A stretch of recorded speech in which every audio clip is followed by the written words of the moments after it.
What's going on? What is happening? Having some like cheddar bacon Cheez-Its. They're really good. So this is my time to give back to the community. I do this every once in a while. It's an open panel. I invite people to come in, tell me about their channel, tell everybody else about their channel, give us some good information, and we try to fill the panel. So here is the stream link. If anybody would like to pop in, click on the link, follow the directions. It's really simple. When I see you down backstage, I'll go ahead and add you to the stream. And we're going to talk general Joan discussion, whatever you want. Thomas, what's going on, brother? So, link is right there. Once again, this is my way to give back to the community. I don't support bigger channels at all. I am not a supporter of bigger channels. I always support the smaller people. What is the point of me having 10,000 subs if I can't share that with everyone? So I use the influence that I have to try to help other people grow. I wish more people did it. I wish larger channels did it. There's Jeff. Jeff, what is up? Tater? Not much. Figured I'd, join your panel. You mentioned, hey, come be on the panel. So I'm like, yeah, I've never been a panelist before. I'll be a panelist. It's fun. For those of you guys who don't know Jeff streams with actually Ken quite often. He also does the news for, what is it, Thursday Night Live? Yeah, every Thursday we put together the news for Ken's show, and I spend pretty much most of my waking hours trolling through thousands of links for news and stuff like that, and just cherry pick some of the best stuff that I can think of and bring it to Ken's show and share it with everybody that I can share it with. What I don't use goes off to Drone Book that Greg Kunert for Oz by Drone runs. Right. So, and that's. Yeah, I stream with Oz often now. I'm part of Oz's thing. Let me shout out a few people. Craig, how's it going? Tater, good to have you in here. Michael Blade, what's going on? Joseph Erickson, it's an open panel, guys. Feel free to pop in. We're just going to keep adding people, and as people drop off, we'll keep adding more people. So this is a way for you to get your channel recognized, have people talk, answer questions, general drone discussion, whatever you guys want to go into. So now, are you on your phone? No, I went ahead and plugged up the computer. You have to understand it. When I do the show on Thursday, it's a lot of work getting 5 kids quiet and the bird quiet and the phone not going off and the laptop's making noise, and so it's a lot of effort to make sure that I don't disturb the show. Right. And so when you asked me to join the panel, I'm sitting there looking at the house and listening to the booming bass and the kids watching TV, and I'm thinking, it's not a big deal. So you got some people saying hi to you right now. Joseph is saying hello. I'll put the comments up as they come across. Michael also said hello. So yeah, this is Joseph wants to know how my weekend was. It was a weekend. Not much happened. Things are larger than they should be in an area they shouldn't be, so it makes it a lot harder to go out and do things like I want to. But I get out when I can. I do things as I can. So talk about the chat and move it over here so I can see it. So yeah. Okay. So a lot of people are saying hello. So hello to everyone. I enjoy working on Ken's channel. I mean, I have my own YouTube channel that I post the video streams that I do. He lets me cut the news sections out and post it on my channel. And I do some drone flying and some drone repair work on my own. Right. I haven't been real active with it because it's the beginning of the school year. Kids are going to school. I got job stuff going on. I haven't been able to contribute a lot to the channel. I do try to keep up with the news postings.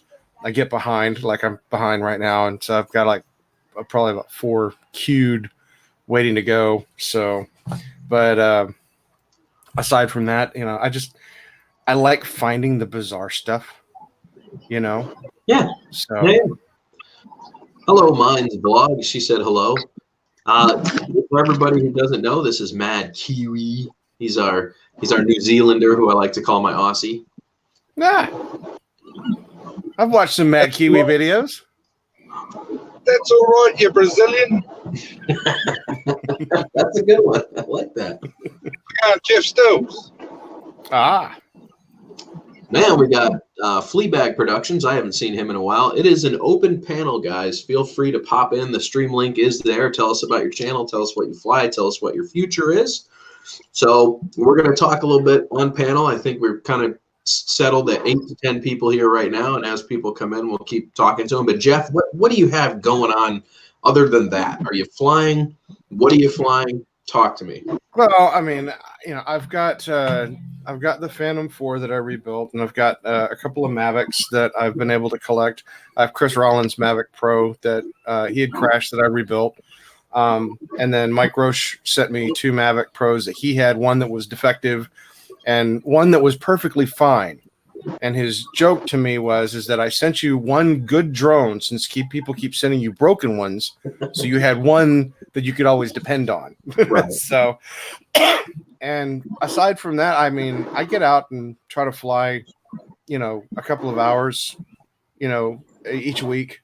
Sure. Just, I want to stay proficient with what I do. And the neighbors, they don't mind me flying around the neighborhood. And, I sit out in the front yard and just try to do precision flights around me, do orbits, and just keeping the habit. Right. And with that, do any of your birds that you fixed have any problems, or are they still all working pretty good? The Phantom 4, every single time that I turn it on, it always gives me a compass warning. I always have to reset the compass. Really? It's just something that was a quirk. I mean, that drone took a heck of a fall. So it's one of those things that I'll probably look at later on to try to adjust. I think I know what's causing it. There's a shielding that goes around the top of the gimbal where all the cards and boards are. Sure. And that shielding, I didn't get a chance to replace it. And I think that's what's causing the compass issues. Solo does the same thing. If you don't get things far enough away from the compass, it'll do the exact same thing. Yeah. Especially third-party gimbals. It's the hardest part about installing third-party gimbals, that they put a lot of plastic around the OEM gimbal, right? And I understand why they did that now, because it definitely interferes with the compass. But I figured out if I move the compass to the opposite side of the leg, it stops all of that. I have no more issues. So it's like this bizarre tape that DJI puts in there, and I've tried coming up with alternatives to try to find something else that would, I guess, protect the signal. And other stuff that I tried just didn't have any effect. So I figured I would just wait, and I'll dig around on eBay. Somebody somewhere's got to have the actual tape, that I can buy and just replace it. The Mavic Pro, on the other hand, I have nothing wrong with it. That one, we had to build that one from scratch. I mean, the only piece to that drone that is the original component is the ESC board and the rear compass board. Right. Everything else is completely replaced because everything else on that drone was pretty much crushed. Gotcha. So, but that one is probably one of the drones that I'm most proud of, because I actually had it working, and then I smoked it, and, destroyed it, Right. and then had to rebuild it again. So yeah, that was a challenge. Give me one sec here. David Smith says, "Hey Jeff, just saw you on Ken's show. We're actually going to discuss that if you're up for that, because I have my own opinion and view on that. So I do want to talk about that. This is something we covered a while ago, and I think I'm more on your page than I was on everybody else's, and we'll go into that. Jerry, what's up, man? If you guys don't know Drone Obsessed Jerry, he's very cool. He does I forget what his other channel name is, but he helps a lot of high schoolers out, and he's always looking for channel support for the help that he gives. It's really good stuff that he's doing over there at the high school that he's working for. So building JM PR67 is actually a new person that I met yesterday while I was scrolling 3DR solo videos. He is a big solo fan himself. I'm inviting anyone who wants to join us on panel. Jim, that includes you. Here's the stream link. Feel free to come in, tell us about your channel, and we will go from there. So if you don't mind, Jeff, we're going to get to Mad Kiwi real quick here, Greg, and then we'll come back to you because I do want to cover that discussion that was talking about if you're up for it. Yeah. So, Kiwi, what are you doing with yourself? What are you flying currently? What has changed? The weather's still the same, shitty, rainy weather. I'm just on my way to pick up 2 microphones on tripods. I picked up for $40 secondhand. It has to be done. And I'm just coming into Mosgiel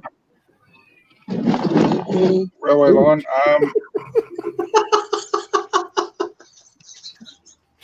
This is live, ladies and gentlemen. Let me tell you. Did you just hit a kangaroo, bro? Love train tracks. That's great. Yeah. Okay. Yeah, I went up. Yeah. To be honest. If you want, you can try and help me find the place. 66 Shore Street, Mosgiel. I can't really access it while I'm live, so I just got to keep driving around the place until I come across Shore Street. Oh, that'll be fun. We'll stick with you during that ride. Eddie Nunez. Hey, guys, first time here. He's also a 3DR person. I hope he looks at some of my mods because we are very far on this channel with the 3DR Solo. And I encourage you guys, if you just got one or you've only been flying it for a little while, to check out some of my mods because I could probably really help you have some fun with your Solo that you haven't started having yet. So Eddie, it's good to have you here, man. It is an open panel. Feel free to join me. I'm waiting for Jim. I thought Jim was going to join. We'll post the link again. I'm just going to keep posting the link here and inviting anyone who wants to come on panel. Tell us about your channel. This is my way of giving back to you guys, and you know, you can hopefully get connected with more people here. There's 17 people in the room now, and hopefully you guys start communicating with one another, subscribing to each other's channels. I mean, you're all in the same hobby. You may as well get to know each other, right? Yep. So props off. Hello, everyone. Fellow FPV ripper. Yes, I'm going out tomorrow to rip some FPV myself. I have everything charged up and ready, 4S batteries to go, and we'll see where things go from there. Where's Bill? Bill who? Who? Bill who? You gotta be a bit more specific than Bill. All right. The Big Ocean Dan. Yeah. Steve Carpenter has just entered the ring. Hello, Steve. Hello, Steve. Andrew is in here. Of course, one happy family here. Yeah. So you guys covered this topic of YouTube, and I had been curious about that myself about a year ago. Here's Jim. Let's add him real fast. Jim, what's going on, brother? Not much, man. Just had to mute you. I don't even know which microphone it's using. It didn't recognize my mic. Oh, I don't know. You sound very low volume, though. Yeah, it won't recognize my Yeti. Come on. Come on, man. Give us a program. I hate the duck. So, Jeff, I was... Jeff, wait a minute. Jeff, come fix this, will you? Mike B, his name is not Bill. Yeah, it's Mr. Brooks. Well, I guess you couldn't call him Mr. Brooks. I call him Mr. Brooks. Or what's the other person we call him? Sam Elliott, because he sounds like Sam Elliott. Yeah, Mike, yeah. Everybody knows who we're talking about. There we go. Okay. So you guys had a discussion, and we talked about this about a year ago, and I wanted to make some reflective points on what the video that just got uploaded on Ken's channel was, because I don't think they have the manpower to even slightly dabble with YouTube and who's making 50 cents on a video. I don't even think they care. There's no way that the FAA would have the manpower or the ability to administer this. If anything, what they would do is put together like a directive, or they would make some sort of a rule change or a law, or they would go to YouTube and mandate that they have to follow certain registrations, like any other business associated to the airline community would have to do.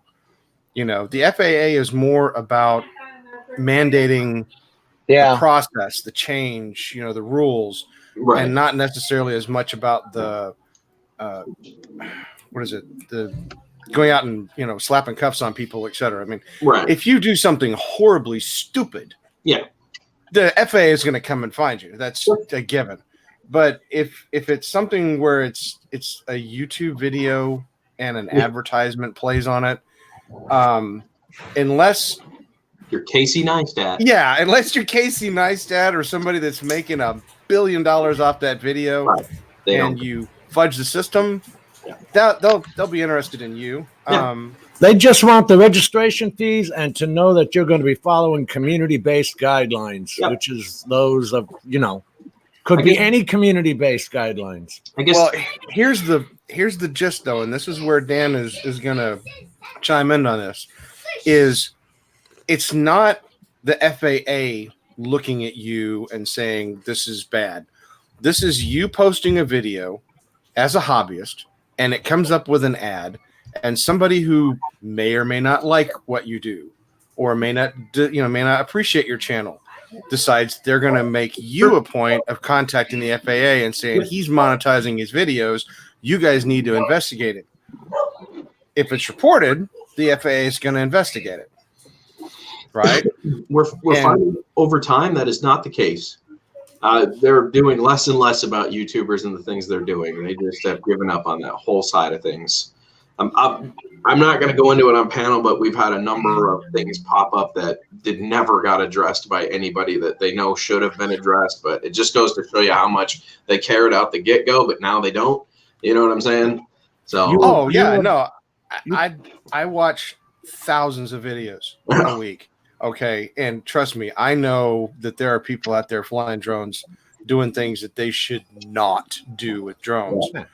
And the FAA would probably really love to be able to chase some of those people down if they had the manpower to do it. They would love to have that enforcement capability, but it's just not within their purview. They're after the major airlines, they're after the major criminals, that kind of thing. So No, if you could report that person to their local FSDO office, then they would take steps on it. But otherwise, they're not going to go out and chase it. They don't have the manpower to chase it. Right. They weren't designed to chase it. Way better things to be doing with their time than tracking down somebody making 8 cents on a YouTube video. I promise you. So it's like people that get mad over trolling. I'm going to turn you in for trolling me. Well, you shouldn't have put the information out there.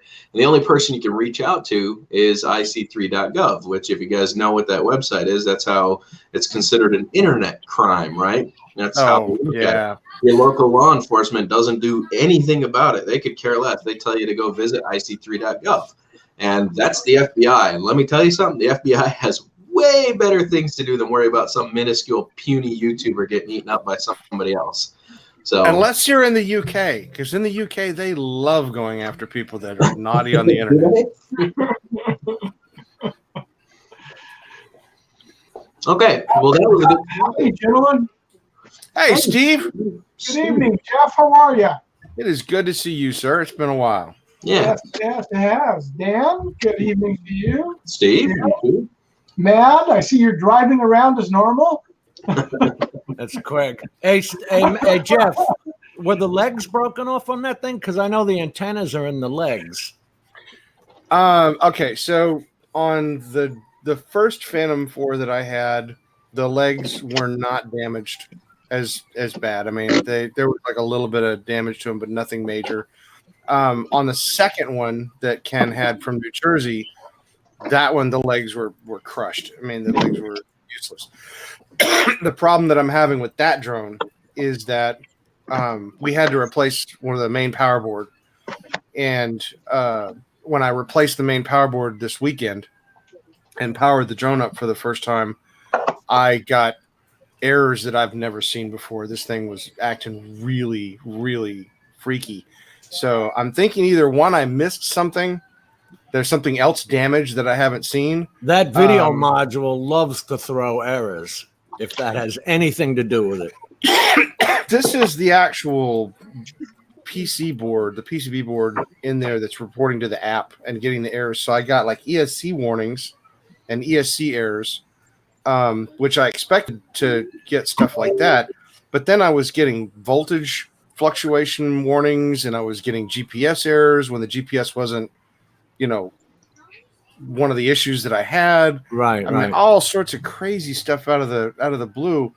And it's just, I was hoping to be able to bring that drone to spin up and give it to Ken, and it's put a squash on that. I'm back to the drawing board trying to figure out what's wrong with this drone. Wow. And of course, DJI is no help at all. You can't get any service manuals from them. No. I do all this, on my own. So, it's an addiction. It's funny that you say that props off, because 3 years ago I did get hit by the FBI. Whoa. The FAA, and they got me for, well, I never flew into Busch Gardens property, never once. I never flew into Busch Gardens. The problem was the drone that I was currently flying had a fixed camera. You couldn't tell whether I was over the property or not, even though physical line of sight I can see I'm not on the property. It was a zoomed in lens, and it was a fixed camera. Yeah, they have lens crop. Yeah, right. So I was flying FBI got you for something else. The Hubsan 501S, and it sucks, but they were building a new roller coaster at the time, and I didn't realize they were putting up a new roller coaster, and they were trying to keep everything under wraps. So when I posted my video, I hashtagged it Busch Gardens. And they went to the FAA and they said, look, this guy's flying over our property. It's illegal. He can't do that. If his drone falls out of the sky and hits a person, blah, blah, blah. And I ended up sitting down in front of an FAA coordinator, and that was 3 years ago, and they tacked me for crossing over the road and flying on Busch Gardens property. It was close to $1,200 in fines. And so that's fascinating to me. Yeah, because even though you can prove that your camera has a 2x crop, right? I have to fly 2 houses back to get the house I'm looking to exactly. Okay, so you get what I'm saying. Yeah, then. What is it? There was a guy online, and he did this for the past year and a half or 2 years, where Apple was building the giant building that they have in California, the Ring, and he would take his drone and fly out over the Ring, and he would film the construction that they were doing, and he would wait like a week, and he would go out again, and he'd make another video.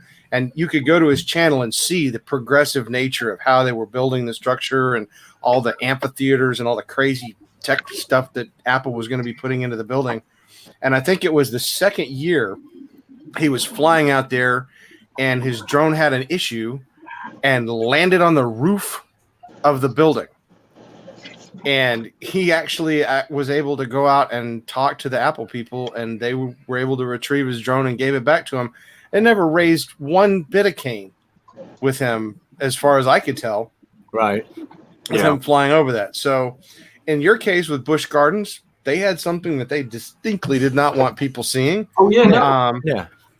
And that's that competition, So yeah, but it sucks. I got hit so hard for something I wasn't even aware of. You know what I'm saying? That was even happening, because I don't I just look up Busch Gardens news every day, right?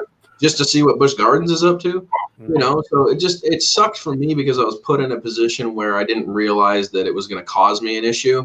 You know what I'm saying? And at that time, were you educated enough to know that your camera had a 2x crop and all this other crap? Yeah.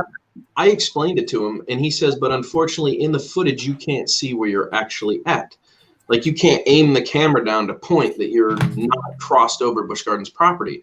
They saw me take off from the parking lot I was at, cross over the road, which was the first no-no, right? And there was moving traffic when I did it. At the time, guys, this was 3 years ago. The rules weren't really being enforced in that kind of manner like they are today.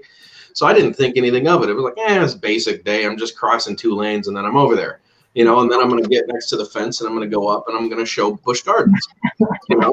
Was that rule even out 3 years ago? Yes. Yeah. It was? Yep. Okay.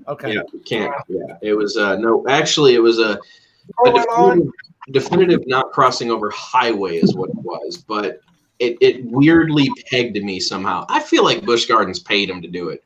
Honestly, there's no way I could fight it. If I chose to fight it, it would have gotten way worse for me. So I just took the hit on the chin and kept rolling forward. Well, when you get a Busch Gardens lawyer calling, they have to get up out of their chair, you know. Exactly. It's called Yeah. follow the money trail. Same way with Disney. And this is before that they have the, security no-fly zones over all the parks now. Right. Back then, you couldn't even fly an RC plane or anything anywhere near Disneyland. Well, even if you go in Oh, yeah. Disney World here, they've got 12-foot high walls that you can't see what they're building behind. They want everything to be a big, not a secret, but a surprise to the new customers. I mean, they get 40 million visitors a year. No, they want to be the ones that shoot the video because Right. Disney releases drone video footage of things that they have under construction. They did that with the Star Wars Village. They Yep. did that with all of the other stuff. They want to show it off from time to time, but Which would theoretically be illegal. Well- they want to do it. They want to control it. However, they hire a company, and this is what Yeah. I learned when I worked for Blackstone. They hire a company, and then they turn the rights over to the company. So any more work that happens in there, they have to contact that media company, right? That they assign to do all their video footage to get clearance to be able to do it inside the park, and then it has to be cleared by the CEO of the park as well. So it's interesting how they do it. I didn't learn all that until after I worked for Busch Gardens. So Blackstone came in and they just shut everything down as far as media content. They don't even want people to take their GoPros there anymore and strap them to their chest and take the roller coaster ride because, hey, sorry, we don't allow that because we have a media company that does all that. You can purchase footage from the media company if you want it for your video, but you can't take it yourself. There's an interesting aside to that. Down the street from me is a Christmas tree farm, right? Mm-hmm. And you can imagine on a visual level a field of Christmas trees all in nice, neat, even little rows would just be a drone dream, just Yeah. to scroll Right. through all that. And so I was going to go down and film them. They're not within any airports. It's clear space, clear skies. But when I went to their website to see how to contact them, they had a media outlet that you were supposed to contact. And when I contacted them, the media outlet said that any filming on that property is controlled by them and has to be authorized by them. And that for me to fly my drone there, they would just need a small stipend of about $240. So Whoa. any aircraft going over that site has to pay them then. Well, How would no, from what you're saying, you just said any media filmed on that property. yeah, If you're in the air, you're not on that property. that's my Yeah. point, Mike. If I go and film the property and then post it on the internet with my name on it, and they want to sit there and raise a fuss about it and sue me or whatever else, I would imagine that there's probably a lawyer out there that would probably love to take on that challenge. Right And away. As much as I would love to be the groundbreaking path maker for the drone community to do this, no, I do the news. I fly my drones safely, and I don't I don't go challenging Jeff, along. go pioneer. Be No. the pioneer, Jeff. I'll let others be the pioneer, and I'll report on you. That's all I'll do.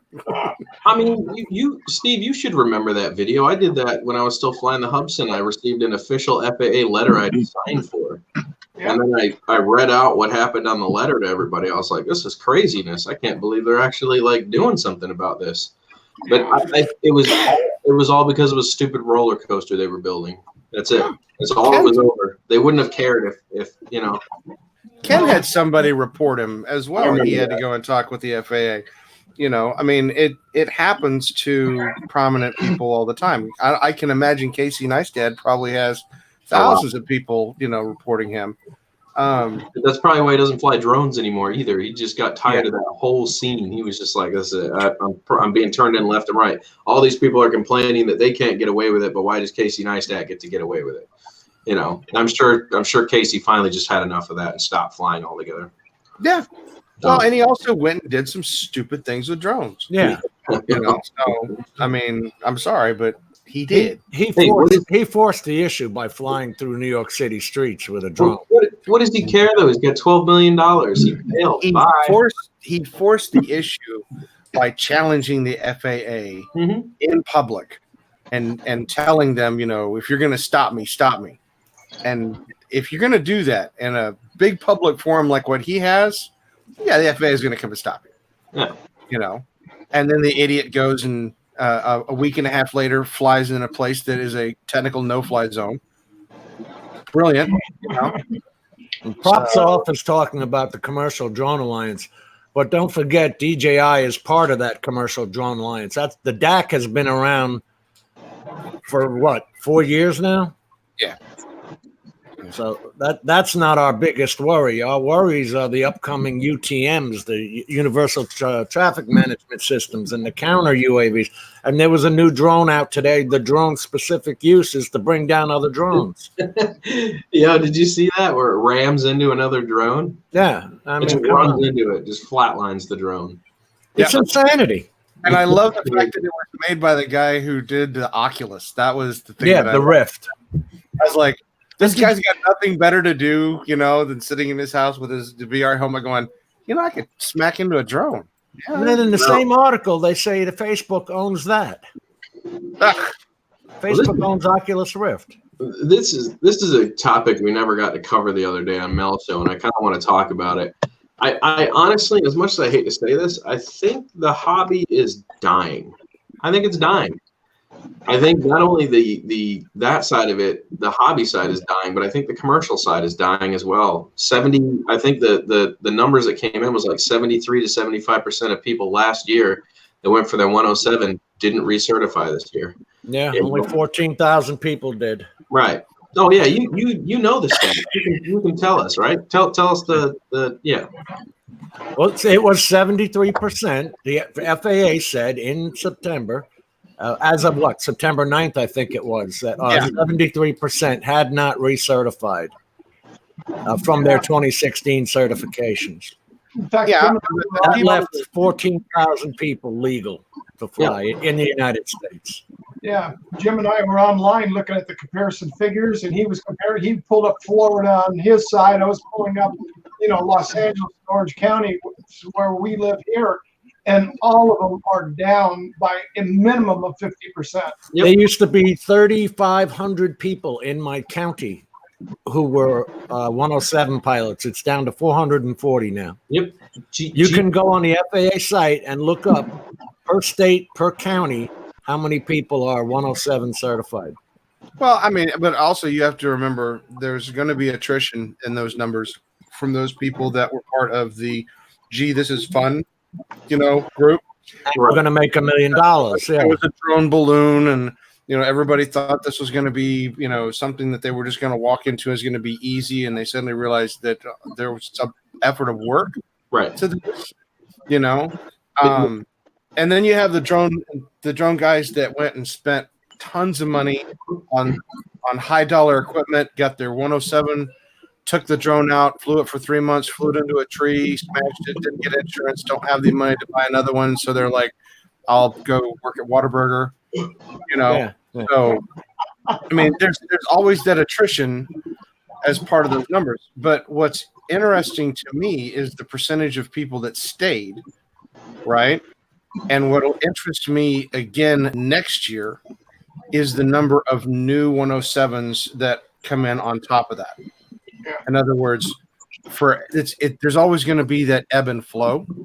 So I'm more interested in the influx of new 107 licenses than the ones that don't get recertified. Well, the reporting is somewhat skewed because what you need to know is how many are actually working for companies. Like Florida Power and Light trains its own people, uses its own people, buys its own drones. Yeah, but they still have to be 107 certified. Yeah, and they do that. But that So- doesn't reflect in the numbers, is what I'm saying. What you just discussed was, there's the people that realized there was work involved with flying drones as commercial side of things. It's not just, I'm going to get my license, go make money, right? Yeah. I think the same thing is happening to the hobby people because 36% of GPS drone sales were down this year compared to last year. And It's an expensive hobby. I mean, Well, yeah, these it is. things, these things aren't pocket change. right. And if they go out and fly one of these things into the side of a building and, toss out $500 or $1,000 worth of equipment. Yeah. I mean, the interest is going to wane pretty fast when it impacts your pocket. Yeah. I think honestly, it's becoming toaster technology to people. It's. Do you know what I mean by that? Mm-hmm. Yeah, when I first started flying here, I had people that would have that neighborhood app. I forget what they call it. They would ask questions. What some guy's flying a drone around here. Is he Yeah, peeking out my windows, etc. Oh, And next and door. I sat and I started chatting with those people on the Nextdoor app, and I said, "You're more than welcome to come over here. I will give you a demonstration of what I do with the drones and what I do." And you can see that at 250 feet, you're a dot. Yep. There's no detail at all. I'm just practicing my skill at being able to fly the drone. And it's 2 years later. Nobody cares. They see drones flying around all over the place now. I got like 4 down the street, people flying drones. They're so accustomed to it that it's no big deal. Technology. I got to move to your neighborhood because I still get the cops coming here.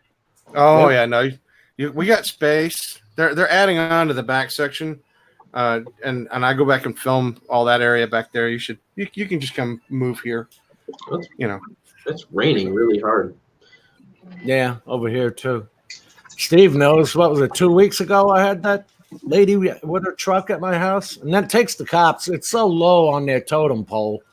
Takes them a good 45 minutes to come.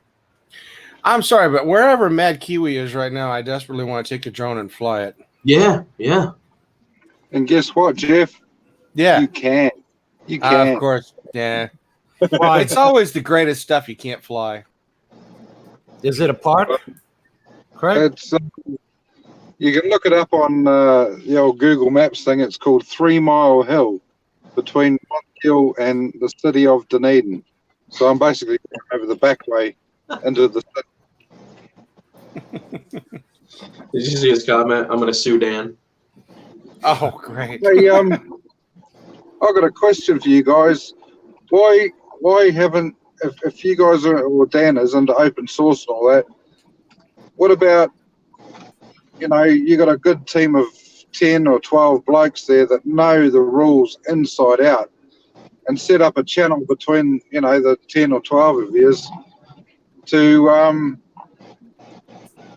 come up with other ideas around the rules, or go with the rules, or try and fight the rules, because you guys have got your hands tied over there, right? Everything open source rebel without a cause group, I'm with it.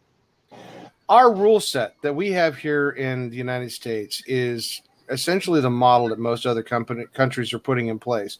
If you look at the basics, right, the core rules, 400 feet AGL, right, not over roads, not over people, not over large crowds, away from infrastructure buildings, and away from military complexes, and staying away from airports, etc.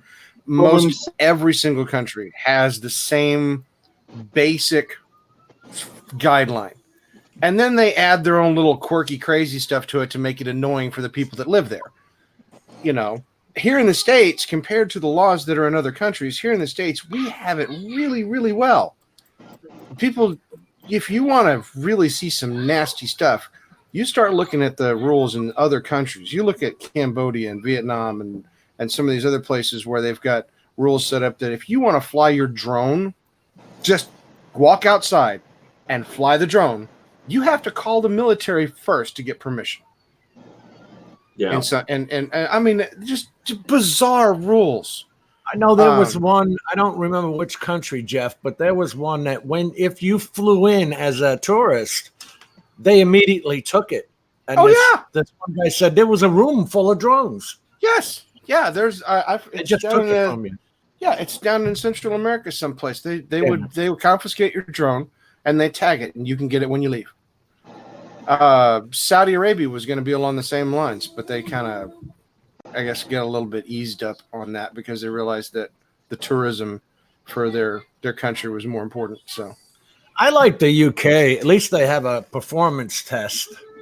Well, now Andrew lives in the UK, and he says he can't fly at all. He's willing to send me his drones as long as I pay for shipping because he can't fly anymore. Well, Germany was also one of the ones that got real restrictive. They had the rule where you couldn't fly over people's private property. Right. I thought it was what are they 30 meters away from people or something in the UK. But I mean, PFCO is you have to go and do a practical. You have to show them that you can fly the drone. It's also where you are, though. It's also where you are. I'm in Houston. I'm in Northwest Houston. Okay, and I'm in a very rural area. I think maybe within 5 or 10 miles of me, there might be a helipad. Other than that, I can fly anywhere I want to. But a friend of mine, he was starting up a drone business, and he was in Fort Worth, and he was on the west side of Fort Worth. Okay, and he's by Alliance Airport, DFW, Carswell Air Force Base, General Dynamics. He's next to 5 different major hospitals. The restrictions in his area was so insane that when he wanted to start doing his real estate business, he had to go and file for waivers with the FAA to get permission to be able to fly his drone whenever he needed to for his business. Right. It took 2.5 years to get the waivers. And then once he had the waivers, the whole business dried up. Wow. Well, I know I went and I had to get my COAs reauthorized this year because they're only yearly. Yeah. And they did it in like 2 weeks, man. It was done fast. That's my current situation. Oh, wow. Well, where do you fly? Well, yeah. If you had a 107 or even as a recreational pilot, they're supposed to be making it available for a certificate of authorization to fly. What they do on that is they tell you the height you can fly at, and it's no longer 400 feet. I'll tell you that. Yeah, mine, just pull up. Mine are only 150 feet. Pull up Magnolia, Texas, and you'll see a difference. Well, this is actually set for my GPS currently. Ah, okay. Yeah. But I'm just saying, like, all the places that they have here are all the cool spots to fly. Like, they have intentionally made these non-flyable areas. I'm sorry, the airports are too tiny for me to care about these little tiny airports, but they've made it such a big deal that they've made sure to put the whole coast off limits. Not only that, you got MacDill Air Force Base that claims all this space right here. Yeah, but also, if you think about this, with all of those little quote-unquote, dinky airports, that's also a lot of congestion. Right. And so they're less worried about the individual rights of the individual airports as much as they are the congested area where the higher potential for you to interact with other aircraft is there, Yeah. So I'm even in my area, I will have an occasional plane that will take off and fly across, our neighborhood. And they're supposed to be at, 2,000 feet or higher or something like that. I guarantee you that I've had planes flying over my house at 500 feet. Oh, I have. I'm helicopters. I'm in a VR zone. Yeah. Because out here in the rurals, the FAA doesn't have a lot of rules and guidelines for where we're at. So people fly lower. I mean, I was out one afternoon and I was flying the Phantom 4, and I kept hearing this high-pitched change in the pitch of the airplane. I couldn't make out what was going on until I saw off in the distance this aircraft doing flips and loops and barrel rolls, and he started heading toward my neighborhood. And I went ahead and brought the drone back down and landed it on the driveway, and I kept an eye on the plane. And for the next 25 minutes, he did an air show over our neighborhood. I don't know who he was, could never get the numbers off the plane, but he was flying fairly erratic, and he was flying low. And I sat and waited patiently for him to finally leave. And once he drifted off into the sunset, then I put the drone back up and got the rest of my flight done, Yeah. Well, here's where I'm lucky is right here in the blue. This is Camp Pendleton. Leghorn. Yeah, but look, I'm clear down to here. I have no problem. That's right where I'm at right now. Yeah. Fly Pendleton. They'll love you there. Oh yeah. Well, I thought that would be good. I could go fly off the coast, just up the coastline, and wait for one of them to shoot me out, and then I'll call the FAA on them. Well, yeah, and Camp Pendleton, they've got some really good anti-drone stuff there. I mean, really good stuff. That they do. Yeah. But I'm pretty fortunate, really, where I live. You zoom in a little closer. I mean, this is what they call Santa Ana Airport, Orange County Airport. But then right there, this orangey area, that's Disneyland. So that's restricted. Ooh, what notifications are you getting? What's that? What notifications are you getting? Right here, it says temporary no-fly restrictions started December 27th of 2014. It's indefinite Ah, for Disneyland. right. Which is in a fly zone basically all the time. We have a lot of other airports up in here because we have military, some military up here. Of course, up here is Los Angeles, LAX. But we have some other smaller airports around here, like Burbank and that area over here. Yeah. But one thing for sure is, if I can get it zoomed in, we do have lamps here. So you can go in and they'll show you. You can fly 50 feet, 50 feet, 100 feet, 200 feet on the outside rings. But they're in the center, right over the airport area. That's, of course, shut down. But even fairly close to it, you can be up 50 feet to do inspections. Mm-hmm. They've improved on this from where it was originally. That's for sure. Right. Hey, Brian. So I'll bring up the share here. Where's Okay, Burnham? let me do I it. don't see him. I feel like my chat has frozen or something. Right there, Dan. What do you guys see on chat? iAdventure. Yeah, see, I don't see any of that. What is happening? He's above props off. Above props off. Nope. Yeah, I don't see him. Interesting. It's like my chat just froze on here. I don't know why. Yes, but was in the Air Force at one point in time, All right. many decades ago. I'm gonna leave my own stream for a sec. I'll be right back. Okay. I'm gonna see if I can refresh this page. I wonder if you can do that. He can do that on the browser, right? Because this is browser run. Yeah. So we should be able to refresh that. All right. And take the There we go. chat off anyway. Things are working again. You popped out your chat, right? Yeah. Well, it's. I mean, I didn't pop it out, but here's Jeff. Is I'm just saying it just froze. Now it's all working again. I was wondering. I'm like, dang, it seems dead in the comment section. Yeah, so this is our area, and let me see if I can get some control over this. So Magnolia and Tomball and the woodlands and stuff, this nice little stretch of area here is where most of the flying gets done. But what's interesting is that these little fields here, it's a farm. It's, they don't even have a plane. There's nothing there. It's a ranch, something like that. It used to be in use for like crop dusting and stuff like that, but it's not anymore. Yeah. So all of these things, if I go to my other tools to do my flights and tell it that I'm doing a hobbyist flight, etc., all of this stuff vanishes because it's not active stuff. So, and I think the only thing we have to worry about is we have the rural airport over here. We have George Bush International, and we have Hobby Airport down here. So pretty cool stuff, but not near as busy airspace as what you guys are dealing with. Who did we lose? We just lost Mike and what is going on? Well, Mike was off traveling and stuff like that. He could have lost.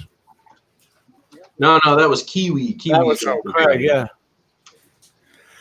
Man, I missed a lot of comments. Sorry about that, guys. I did not intentionally do that. I didn't realize it froze. Gabe M. Oh my gosh, there's so many people that popped in since it froze. Yeah, hello, neighbor Gabe, across the hill. Yeah, see, there's the fun map right there. Blech. My Sky Vector. Yeah, see, when I first started, I've been around airplanes my entire life, and I was a flight simulator nutball. I've flown every single flight simulator that they've ever made. Got a chance to go in the big moving flight simulators and flown a couple of real airplanes. But my uncle gave me a set of maps for the entire continental United States that I would use, and there was a network called VATSIM that you could connect your flight simulator up, and you had live air traffic controllers, and everybody would follow the rules, and make it as accurate as possible. You had live air traffic controllers. Oh, David, you got your YouTube stream playing.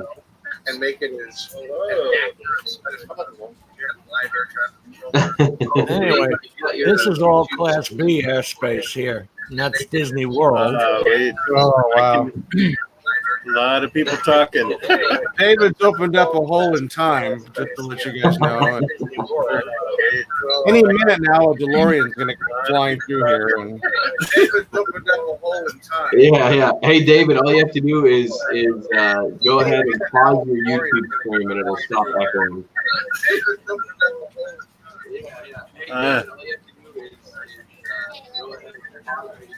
Or mute the audio. Say again. Mute the audio, Dave, on your YouTube feed.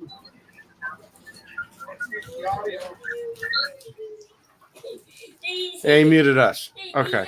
You gotta pause the YouTube video and then just leave the StreamYard as your active Right. video. Now, guys, I got to ask you, I've posted 3 times. Have more comments been coming in since I posted 3 times?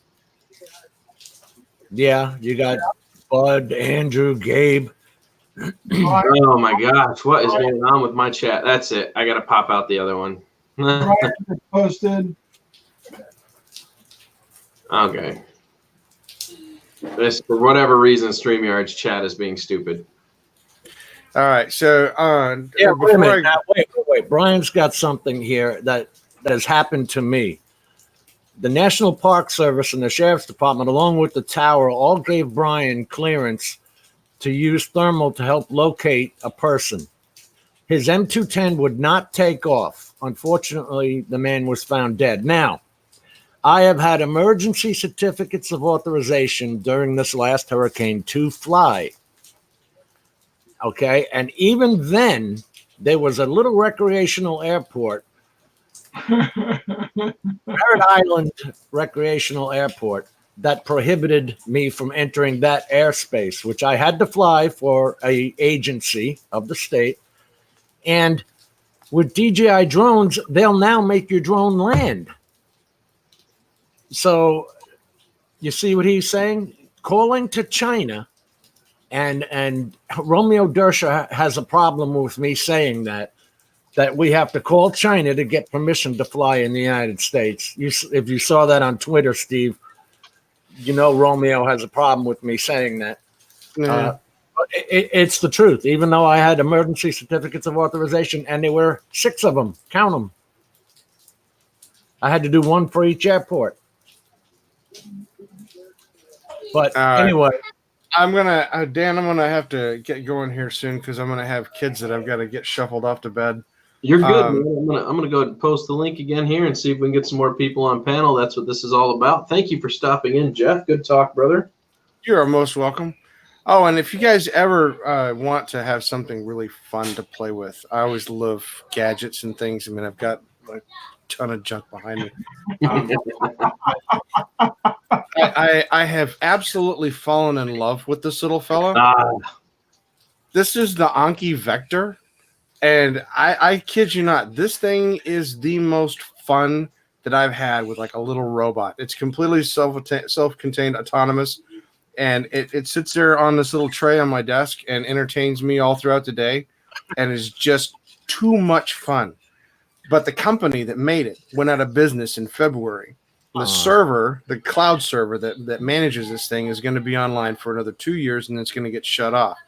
There is a group of people, enthusiasts like myself, that are trying desperately to save the Vector. and they're reverse engineering and rootkitting the robot out to try to save it. So if anybody out there has any interest in some very challenging programming, he gets mad if I hold him. That right there is definitely some technology that is worth saving. So it sounds like the Solo. That's exactly what we're doing with the Solo. It was advanced technology that nobody understood. Yeah. So yeah, if you guys ever get a chance, these things now that the company's gone into business, the price has dropped on them. They're all over the place for just pennies on the dollar worth. Which one would you rather buy, Cosmo or Vector? Oh, see, but that's the problem. I bought both. Yeah.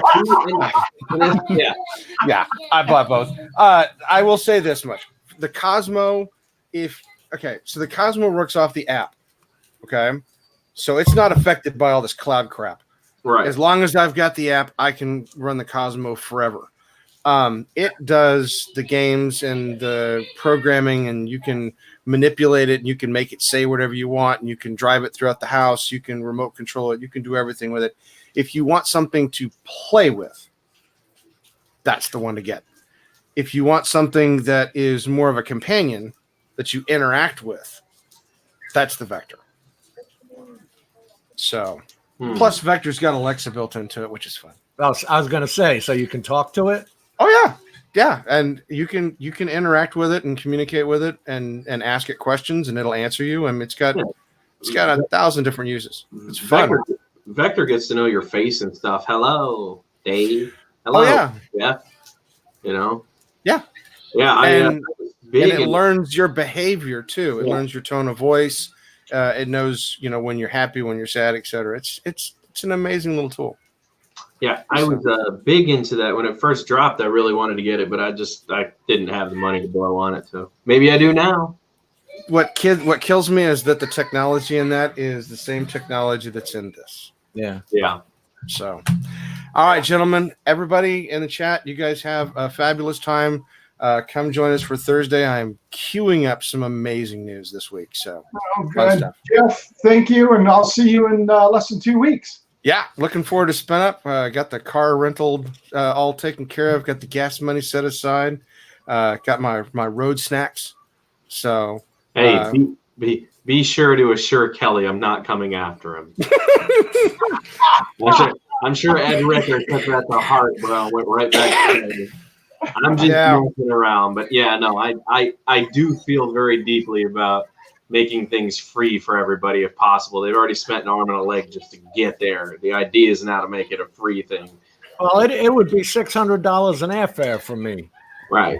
So, and that's why I said it's great for people who can somehow manage to come up with the cash, but for me to get there, it'd be like $1,500 altogether. I could buy a really decent used motorcycle for that, Yeah. So. I had to rent a car, and it's going to be a brutal 2.5 hour drive.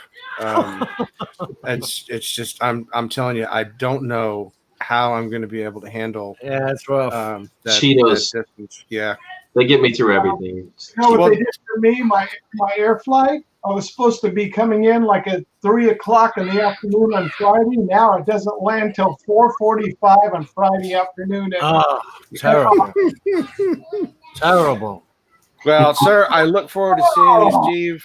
I know that you and Chris and many of the others helped contribute to the Phantom 4, and so I look forward to bringing that along so you guys can see what your donations and stuff were able to put together. Be happy to see it, man, and finally happy to meet you in person. All right. Take care, gentlemen. Everybody have yourselves a safe evening. Later. Jeff. Bye. Brian, can you come on? Yeah, I'm waiting for more people to come in. I've posted the link a couple times now. Here. We are short 3 people on this panel. Something needs to give here. Oh, I was going to say make me blue so I can post it, but you did. Okay. Oh, yeah. So, guys, this is a place for you to grow yourselves. If you don't know somebody in here, subscribe to them, talk to them, chat with them. That's what this is all about. If you don't mind getting behind the camera, join us on panel and tell people about what you do and what your channel's doing and, what your future is in this hobby. That's what this is all about. I'd like to hear from Andrew, too, what problems he was having that he wants to give up. Andrew Silverfox. Yeah, we've actually had him in and discussed it before. That's Okay. Yeah. So he's actually going through a lot too personally. So there's some things. David, are we in now? We're good? You know, the thing that Brian was talking about too, the National Park Service will actually come after you. Well, I'm getting other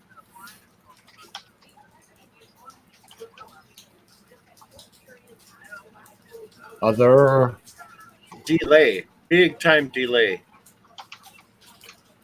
I still think he's listening to the YouTube audio instead of the StreamYard audio. just listen to the StreamYard audio. And you can actually shut the YouTube page down, but if you want to keep the chat from it, click the three dots and it'll say pop out chat. Then it'll go to the bottom and shrink, but it'll be under your Chrome tab. You'll see the chat there. Pop it back up. Bud Blaze a lot said, I don't think I need anything more monitoring my every action. Yeah. That little toy. Oh, okay. He's back again. And he dropped out again. He's back again.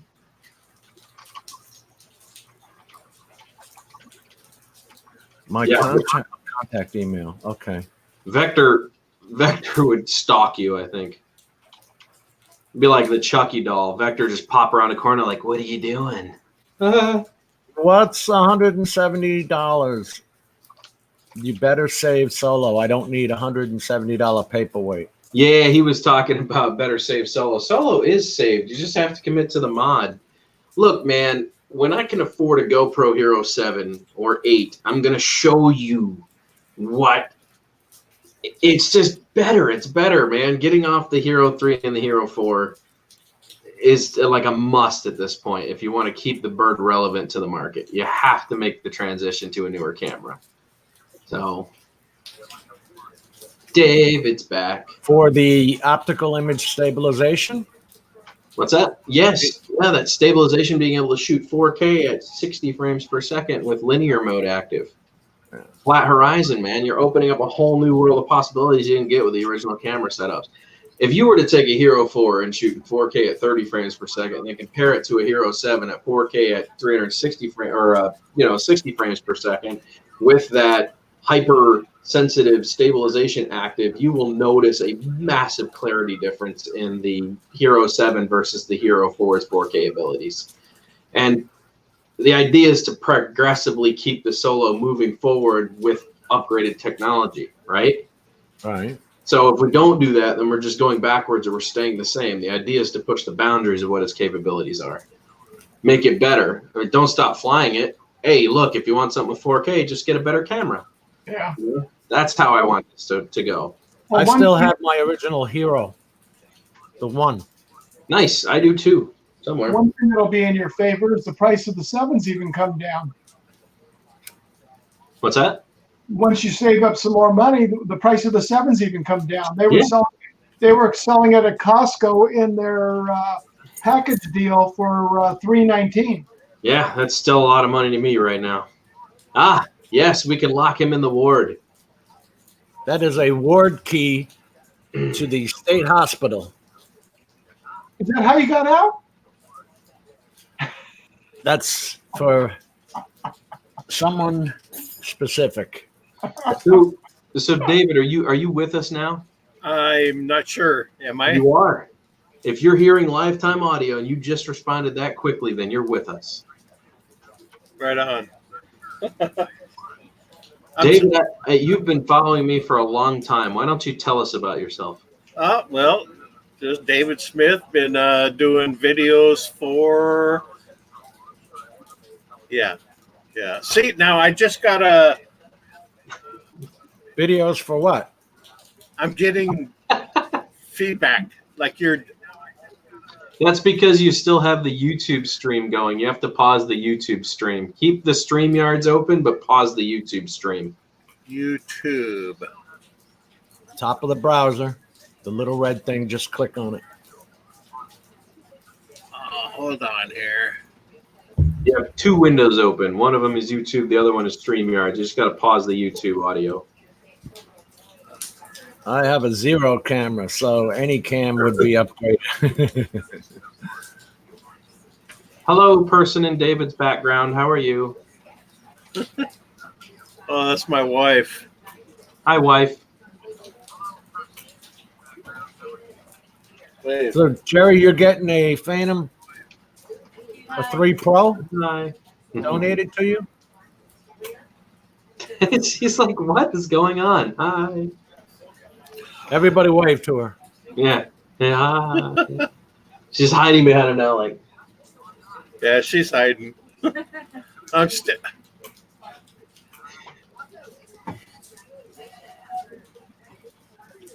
You get it figured out? Okay, pause the. I can't figure out where to pause the YouTube. You should. Well, I'm assuming you were watching YouTube and then you clicked on the StreamYard link, correct? When you did that, it opened up a second window. So you have to go back to your first window and pause the YouTube stream and then go back to your second window and it'll just have the StreamYards open. Don't let the technology kick your ass now. Just go to YouTube, click on Dan's face, and then go back to StreamYard. RC. And it sounds like about 15 people talking at the same time. Yep. Yep. Hey, did you guys see the town hall that Gage had on last night about StreamYards? You'll be able to multi-stream starting today. Really? Yep, you can go Facebook. Oh God, where else? Facebook. And they all do Periscope. ads. And what's the other one? There's one other. You automatically, and that comes with a even with the free. Brian put the YouTube play button in the comment section.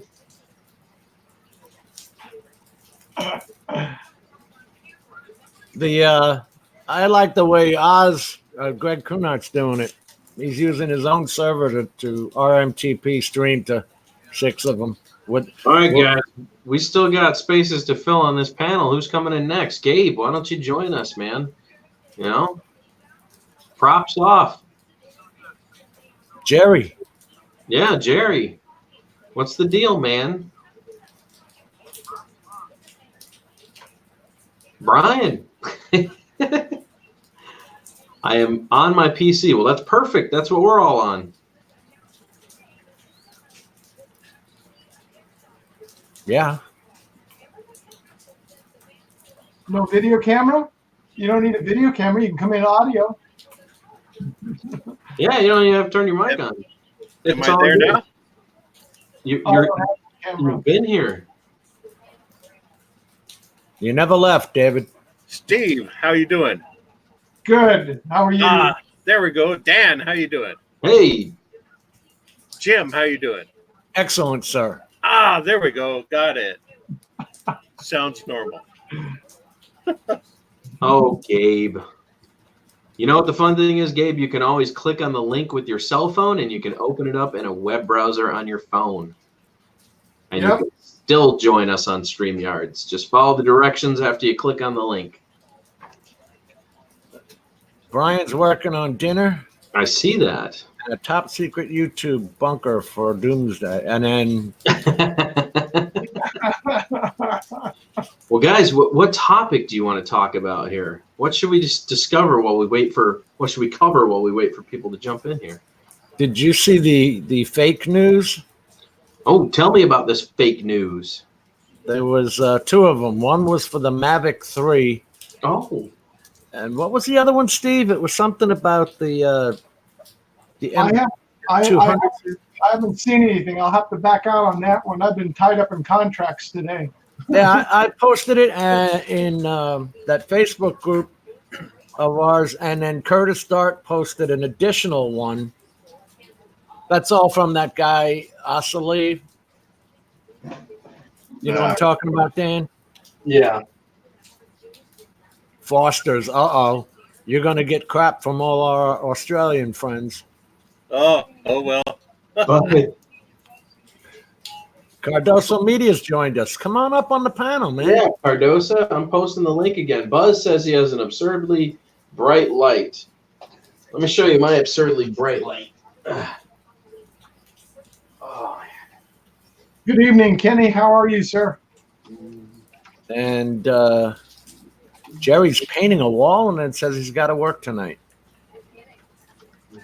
Hey, well, we'll bring Tomas in. Tomas, did you see that one? It was the Mavic 3, and then something below what Curtis Dart had posted. Something to do with Patrice. Which one, Steve? The 3600, he's saying in the chat. I don't know. That's 600 Pro's been out. I didn't want to turn Facebook on. I really. I brought it up. Hold on.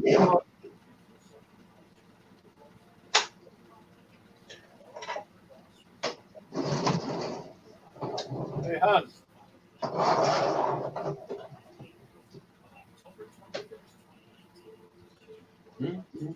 keep talking. You guys are good.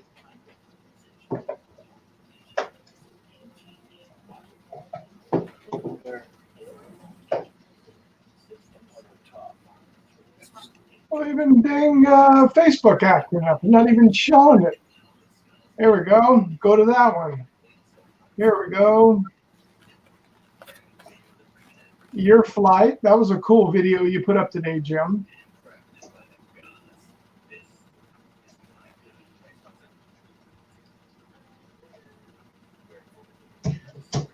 I don't. Oh, Jim disappeared too. Yeah. Oh, really? David got a new drone. Yeah. 22W. X22W. I'm going to fly it around, do a little unboxing. I know there's probably about 10,000 of these out there somewhere, but I got mine. It's not the white one. I got a red one. Well, that'll be 10,001, David. Yeah. It's all in fun. and the one only is the only one that matters. Yeah, exactly. They got two batteries too.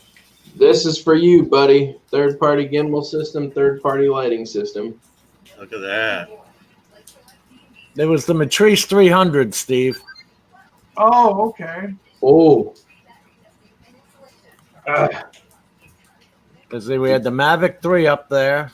Wow, that's bright. Yes, it is, man. Yeah. Oh, that's cool. Can't miss this at night, bro. Definitely easy to tell back to front. And the gimbal's working great. This is that crash solo that ripped the motor off and tore itself to pieces. What camera you got on there, Dan? Right now, it is currently the Hero 4. All right. Yeah. So, yeah. What's the lumens on that power strip? I have no idea, but they are called High Bright White. That's obvious. Yeah. Dude, you can see this thing miles away at night in the sky. It is no joke. That's why I haven't gotten the LumaFusion. I could just care less. What's powering it? Power off the bird or separate? Yeah, power off the bird. It doesn't even reduce any flight time, honestly. Wow. You got to give it up to LEDs, man. They've made some real breakthroughs with LED technology. Yeah. I've got the maybe about 2 months ago, a month and a half, I got the DJI Mavic Pro. I've wanted it ever since it came out, but the price range was out of my range. So my wife helped me get one, so I got it. And I've flown it like 3 times, I think. And but we're going to go to the Philippines here, I think, in January. And, spend about 6 months there, maybe 10 months. And going to go over there. And because over there, you can pretty much fly anywhere you want to, except around airports. What's up, guys? E-Drone here. And Eric. we're going to be hanging out with my man Dan, a.k.a. Drone Warship. What's up, guys? What's up, bro? Eric, Sorry, what's up? Oh, brother. I called you earlier. You didn't pick up. I know. Sorry I missed your call, brother. I've been a little busy. He's our new voiceover guy. Oh, I'll my make up God. for it, I promise. Bud, but the idea is not to drain the battery by putting too many lights on it. Just enough to see it a couple miles out. That's all you need. What's going on, Steve, David, Above and Beyond Drones? What's going on, What's up, guys? Eric? Hey, Going Eric, on? while I got you, bro, is this the version 2 or the version 1? That one I believe is the version 1. Oh, I ordered the wrong frame. Oh well. That's okay. You can still use the version 2 frame. Okay. They just beefed it up a little bit, made it a little stronger, you know. It's lighter and stronger apparently, but it's called the V2 frame for 75 millimeters. So I'm gonna give it a go. You can still use it. Which one is that? That's the Mobulus 7 2S. Okay. The Mobulus 7. But courtesy of eDrone. Yeah. Trying to get my lighting fixed here, guys. Give me a sec. Look at his wall. It looks like a chart, a drone chart. He says not has dedicated one cell. What a mess. I got too much stuff, guys. I got to hit 4,000 subs so I can give some of this stuff away. Oh, I like Make sure you subscribe to the channel, please. Mike Gilbert 107. Welcome. There we go. Mike Gilbert, Hey, guys. what's up? Happy Monday. Just chilling out in Tennessee. Hey, Mike. Hey. Check out this little guy right here, Dan. We got a little, Isn't it a little cutie? There's a little 3-inch little quad here. yeah. This thing's gonna be just so cute. Yes. It's gonna be a ripper, huh? Can't wait to build it, man. Well, let's learn about Mike here. Mike, have you popped in before? I think you maybe. No. Can you guys hear me okay? Yeah, we can hear you, man. Yeah. Okay, great. Yeah, I'm a 107 pilot here in Memphis, Tennessee, and I was kind of, to be honest with you, excited to hear that 75% of the people didn't renew their 107. Clear I know. the air, right? Yeah, it's kind of hard for people who have like a family to support and a normal job to just think they're going to become a successful 107 pilot. And I have to tell you that it's taken me exactly 3.5 to 4 years to even get a clientele base large enough. I just quit my job 2 weeks ago. Nice, congratulations. Congratulations. Thank you. I've been a freelance audio-visual technician for 25 years. I do like a corporate AV shows like for Hilton and AutoZone here in Memphis. And it's basically a glorified carny work. You know, we load trucks and we would go, Like unload the truck, set up the big screens, the audio systems, push the buttons for a few days, and then tear it all down, come back to Memphis and unload it again. Hard work. I mean, it's back-breaking work, actually.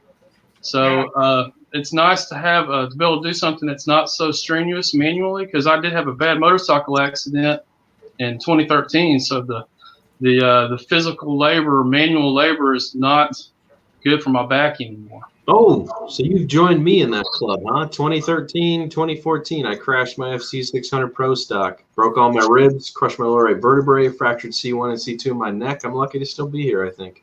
Yeah, I'm in the same boat. I had a lady pull out in front of me. I was going about 50, and I T-boned her, and I broke my back, broke my shoulder. I collapsed and punctured both lungs with 8 broken ribs, and broke my wrist. And I've got a metal plate in my wrist and pins in my hand. So, I'm 47 years old, so I'm not a young buck anymore, really. So there you go, guys. Go out and get a motorcycle. You heard it here first. Yeah, needless to say, It's worth it. yeah, I quit riding on the street. I still have my dirt bikes, but no more street bike riding for me. And I've been riding bikes since I was a kid. So it's not like I had, it wasn't my fault. Right. But I used some of the insurance money to get into drones, though, in 2014. I decided that's what I wanted to do, and I was born to do it because I have been doing the AV work for so long, and I raced RC cars in the 80s and got into airplanes in the late 90s. So it's I've just stuck with it, and finally it's come to the point where I can do it for a living now, full time. Right. Well, Yeah, it's between- not easy. I've got my 107, and the jobs aren't pouring in by any means, and you have to advertise, and push yourself, and make phone calls, and just really put yourself out there. Because That's kind of where I got lucky at. Well, I've already been in the business for 25 years in Memphis, so I kind of already had the contacts, and I knew the people, and I knew that they would be excited to know that that's what I was getting into. So I've already done work for NBC and Discovery Channel. I did a live feed for the MLK 50 last year that was broadcast on every network in the world. So it's just kind of like when it rains, it pours. Also, I mean, I might go a week or a month with very little work, and then I might just be booked for a month straight. It really fluctuates a lot. What do you fly most often for the networks? Well, I was doing an Inspire 1 Pro with the X5. Yeah. And I'm primarily just doing the Mavic 2 Pro now because I've really learned how to take advantage and use it at its full capacity. And you have to love and admire that Inspire 1 Pro compared to the Mavic 2 Pro as far as mobility of being able to just spin that aircraft on a dime, things you can't do with the Mavic 2 or the bigger drones. You can't do it with the Inspire 2, the Matrice. That Inspire 1 Pro is just a beautiful thing in the air. My reasons for not using the Inspire 1 Pro anymore is that I had a job in Mississippi and I was filming Mississippi State, and it was kind of windy that day. And I took the Inspire 1 Pro up thinking like, oh, well, this thing's going to be more stable because it's bigger. Well, that wasn't the case. The Mavic 2 Pro was way more stable as far as just the picture itself in the wind. The Inspire 1 Pro, the X5 was shaking all over the place. I don't know if that was because there's less mass. There's less mass for the wind to blow. Right. So and personally, the 10-bit D-Log M, once you do, you put the LUTs on it and do the lens distortion correction on it, it blows that X5 out of the water. As far as I think, in my opinion, the Inspire 1 is an awesome drone just because of the fact that it is big and it has the folding legs and all that. But the convenience of the Mavic 2 Pro is just, to me, it's the perfect drone, for now. He said for now.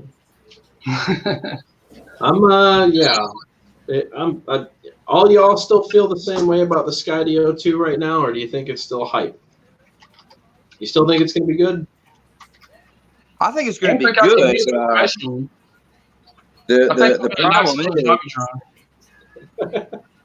what's that? It'd be a nice hobby drone, but I don't think I could use it professionally. No. The flight time, isn't the greatest. I mean, if they're advertising 23 minutes, we can realistically expect probably about a 20-minute flight time, which is now you're in Mavic Air territory. So the flight time is a little bit to be desired. How do you guys fly that long? I get 12 minutes up. I'm like, I've seen everything. I've gone a couple miles out. It's 12 minutes and 30 seconds. Well, I'm done. I'll tell you, when it comes to actually doing a job, that's when you want that extra flight time. I just had to do a job down the beach where I had the guy wanted the shot, on the other side of a major highway interstate. And in order for me to get set up and get the shot where I needed to be and be perfectly legal, by the time I got to where I needed to be to get the shots, I was already, half battery. Yeah. So that left me limited time to get the shots, to get the drone in position, to get multiple different shots of what the area he wanted covered. And when you fight in the wind, your battery gets faster. I'm fighting the wind. I'm fighting time. I'm fighting the battery. I'm like, man, I need some more flight time out of this guy. And time is money. It goes fast when you're doing a job. It goes by a lot faster than you think, especially when you're trying to get your framing just right. You gotta make you're doing manual exposure and doing your aperture just right. Those little things take time, and you're using that juice up pretty quick. Maybe I'm weird. I just set it for burst mode shooting and get like 1 million pictures, and then I just go back and pick my favorites. It's so much easier that way. Well, I have to upload mine on a cloud for the client, and it just, I don't have like super fast internet, but I try to take as minimal amount as possible. That's why I got really smart and just started like mass ordering micro SD cards in bulk. That way you can just give them an SD card and walk. You're done with the scenario. You don't have to do anything. Just hand the micro SD card over and walk. Yeah, you can get a SanDisk 16 gig at Best Buy now for like $12 or $15 now. Extreme, which is Dude, pretty. That's good enough. If you order like 40 of them or 50 of them in bulk, they're like $2 a piece. Really? Yeah. The Extremes? What's that? The Extreme? Yeah, they got class 10 and higher, sure. You like I said, it all comes down to bulk. If you're willing to pay China what they're worth, they'll sell them to you in bulk for small. Well, sometimes I'll buy like the cheap USB drives and just FedEx them a USB stuff on it. So they don't mind that. Well, thank you, John. I invite, like I said, this isn't for me. This is for everybody else. This is my way of giving back to the community to help everybody grow and get to know each other. So that's why I do this. I'm not really too concerned about my channel. I mean, it's just kind of an afterthought. I like coming on here. I like watching you guys. I know you probably got a lot of experience and knowledge about the drones anyway. I'm no 107, but I know the hobby pretty well. Yeah, I mean, I built my first drone. I 3D printed a drone and put my own processor and motors and everything on it last year. It's it's basically a racing drone, but I don't race it. It's a Star Wars TIE Fighter 3D printed. It's pretty cool. Yeah, it's not in the acro mode. I keep it in just like the regular, You sound like me, man, building a tiny little DeLorean that flies. That's cool. Yeah. Yes, I get to see the TIE Fighter. But we still gotta make him fly on the hoverboard. So I still gotta find some inverted motors and Here's the TIE Fighter. Oh, hold on. Oh, very nice. Brushless? Oh yeah. Oh yeah. Here I'll show you. There's the power distribution with the built-in, or the controller with the built-in power distribution in it. So it kicked my ass for a while. I went through about 3 of those controllers, burned them up before I finally got it right. But this thing it'll go straight up in the air like it's faster than anything you've ever seen. It's crazy. I'm curious, by having the wings the way you have them, it's interesting. They have to be open-ended, so that the prop can fly through them. Right. You see the little. It's got a little. Wow. They're slotted, but when it's flying, you can't really see the blades or the props. Yeah. It looks really neat in the air. I mean, it's unusual. Very cool. Interesting. Very nice. And you gotta do a mesh on the wings right here. I don't know if you can see those or not. But it's a thin mesh. But you could acro mode this if you wanted to. Freak some people out, I guess. I don't know how well it would fly in acro, though, man. Is it kind of heavy? It actually flies really good. You'd be surprised. Really? It's not bad at all. 3S, 2S. What are you running that on? It's a 4S. Whoa, yes, you got some power punch. It's a 14.8 volt. So you can it'll go straight up in the air like it literally it looks like it's going 100 miles an hour. It's crazy. Now, who did we just have pop in? Unfortunately, I don't think they know that. Oh, it's Mad Kiwi. He's back. Unfortunately, there's no spot on the panel yet. So you know what, Dan? I'm gonna have to take off, so I'm gonna pop up so other people can come in. Yeah. You sure? I'll be listening in the background. All right, Steve. Thanks for popping in, bro. You just take care, Steve. Instead of on here, gentlemen. Have a good night. Everybody in chat, same thing. Have a good night, and for the Irish pub over there, have a good morning. All right, man. Take care, guys. Steve. Okay. Thank you. Yeah, take care, Steve. Take care. And here's Kiwi. Kiwi's back. How are we? Rick Aliber. Rick My wants phone overheated. Rick, So- you want to come on? I can jump off. Let Rick say his piece too. Rick normally doesn't, but if he does, heck yeah, man. I've invited him on a couple times. He rarely pops up, but he likes to be in the comments though. He's got a lot of knowledge too. He owns a lot of drones. Oh, I know. Played I with know. him. Yeah. I know Rick very well, but yeah, it's yeah. Rick will occasionally come on. We'll see. Rick, you want to come on?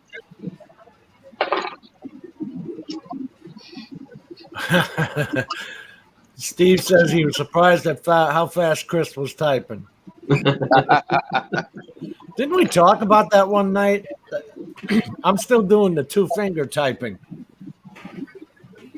Oh, that's what I do. Joe, what are you working on there, Eric?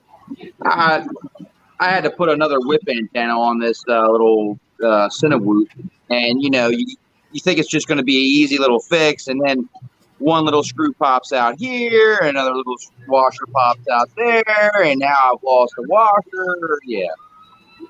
Gotcha. That's the bike that me and my brother built, and the lady I've destroyed it. It was Oh yeah. it was a sad day. It's a CBR 600, but Nice. custom paint, every aftermarket part you can think of on it. Yeah. I was in Dan, I'm going to have to check out. Sounds good. Thanks for stopping in, Nice. David. Jim, have a good night. Eric, Good night. Mike, Matt, Kiwi. Hey. Later, going to have to got some pork adobo. Huh. Sounds interesting. That You're sounds all important. invited if you want to try it out. Oh, nice. Yeah. All right. So see you guys later. All right. Yeah. Have a good night, David. See you, David. Hey, David. All right. Bud Blazel, I actually just noticed that you posted some pictures in the group. I got the notification. So we have another opening on the panel. If anybody else would like to jump in, we're going to get back to Mike here for a sec. So Jump in. yeah. So I'll post the link again here. So Mike, what are you expecting out of this hobby in the next 2 years? What would you like to see happen? Not just the hobby, but the professional side as well. Well, the one thing is I like seeing the improvements. I don't know how it can get much better as far as, as compact as the Mavic 2 Pro is.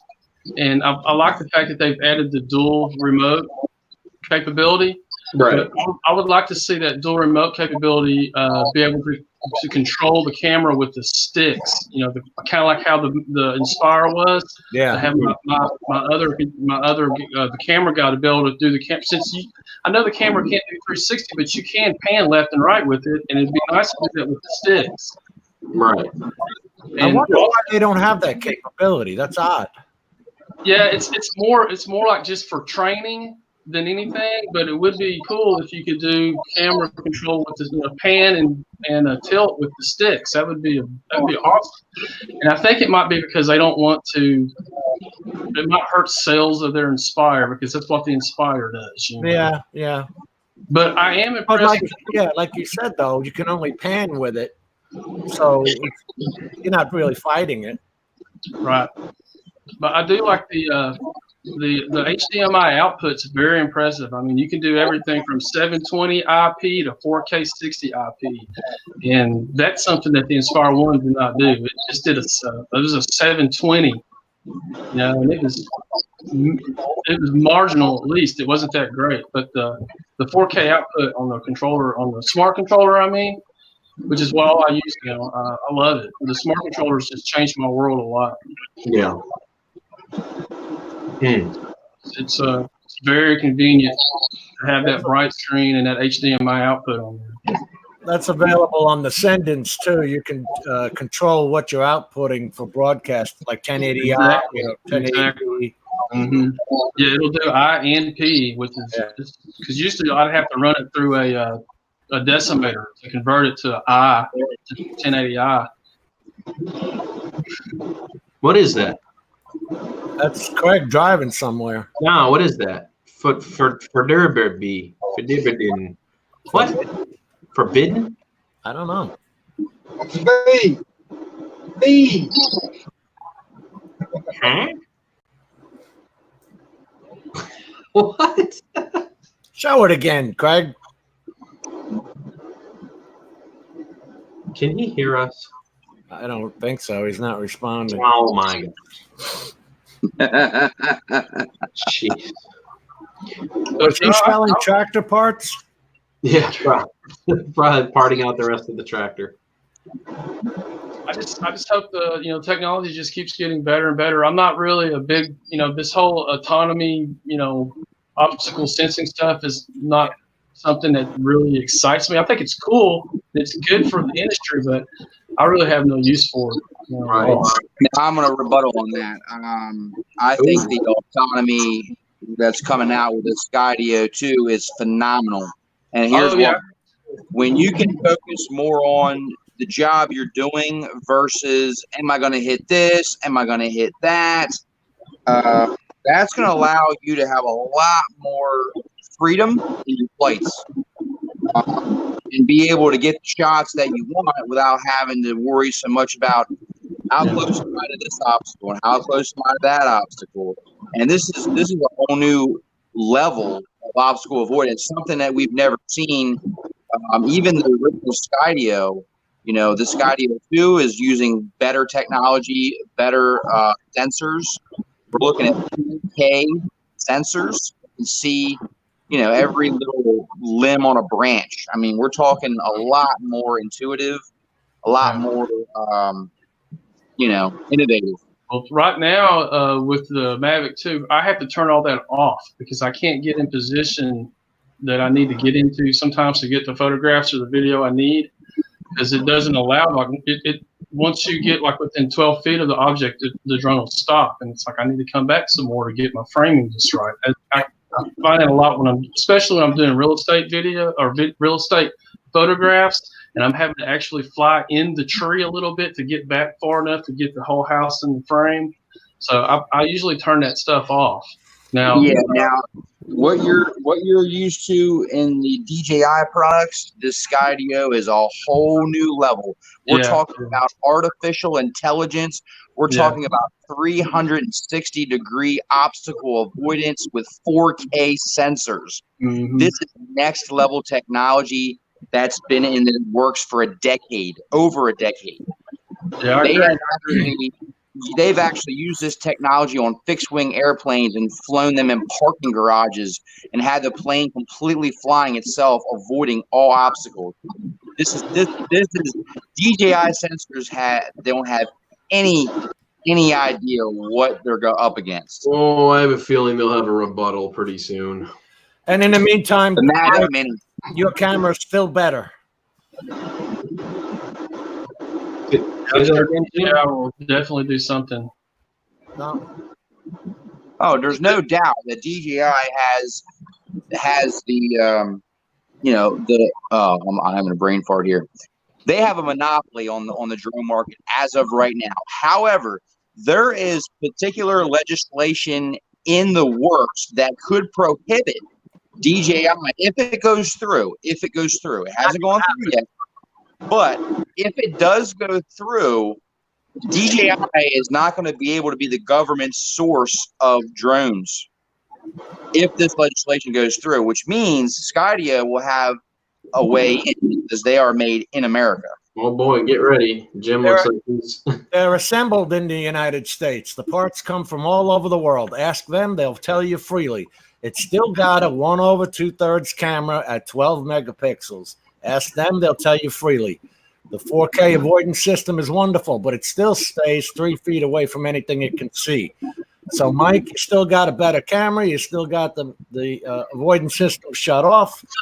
I don't think anybody's buying a Skydio to shut that avoidance system off. That's not what it's for. True. For what it's for, it'll be a great platform. It's basically a active track drone. It's for active track. Bloggers who want to film themselves. Yep.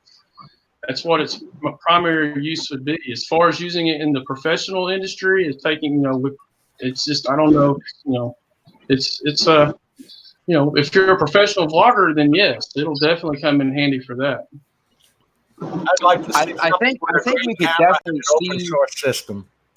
I think we could definitely see, though, that if there was going to be a company that was going to come in and be able to compete with DJI or possibly beat their products, I truly believe it would be Skydio. Yeah, I hope they do. I hope they do make a more. Alltel tried and they failed. Yeah. I'm going to tell you why Alltel failed. It wasn't because they had a bad product. It's because they put out all the hype way too far in advance, and people got tired of waiting. Then they released the product too early, where it still had lots of bugs in it. That tarnished their name in the. So, Hey, E-Drone, do you have a fan on right now? no. Okay. I hear a lot of backfeed on your end for some reason.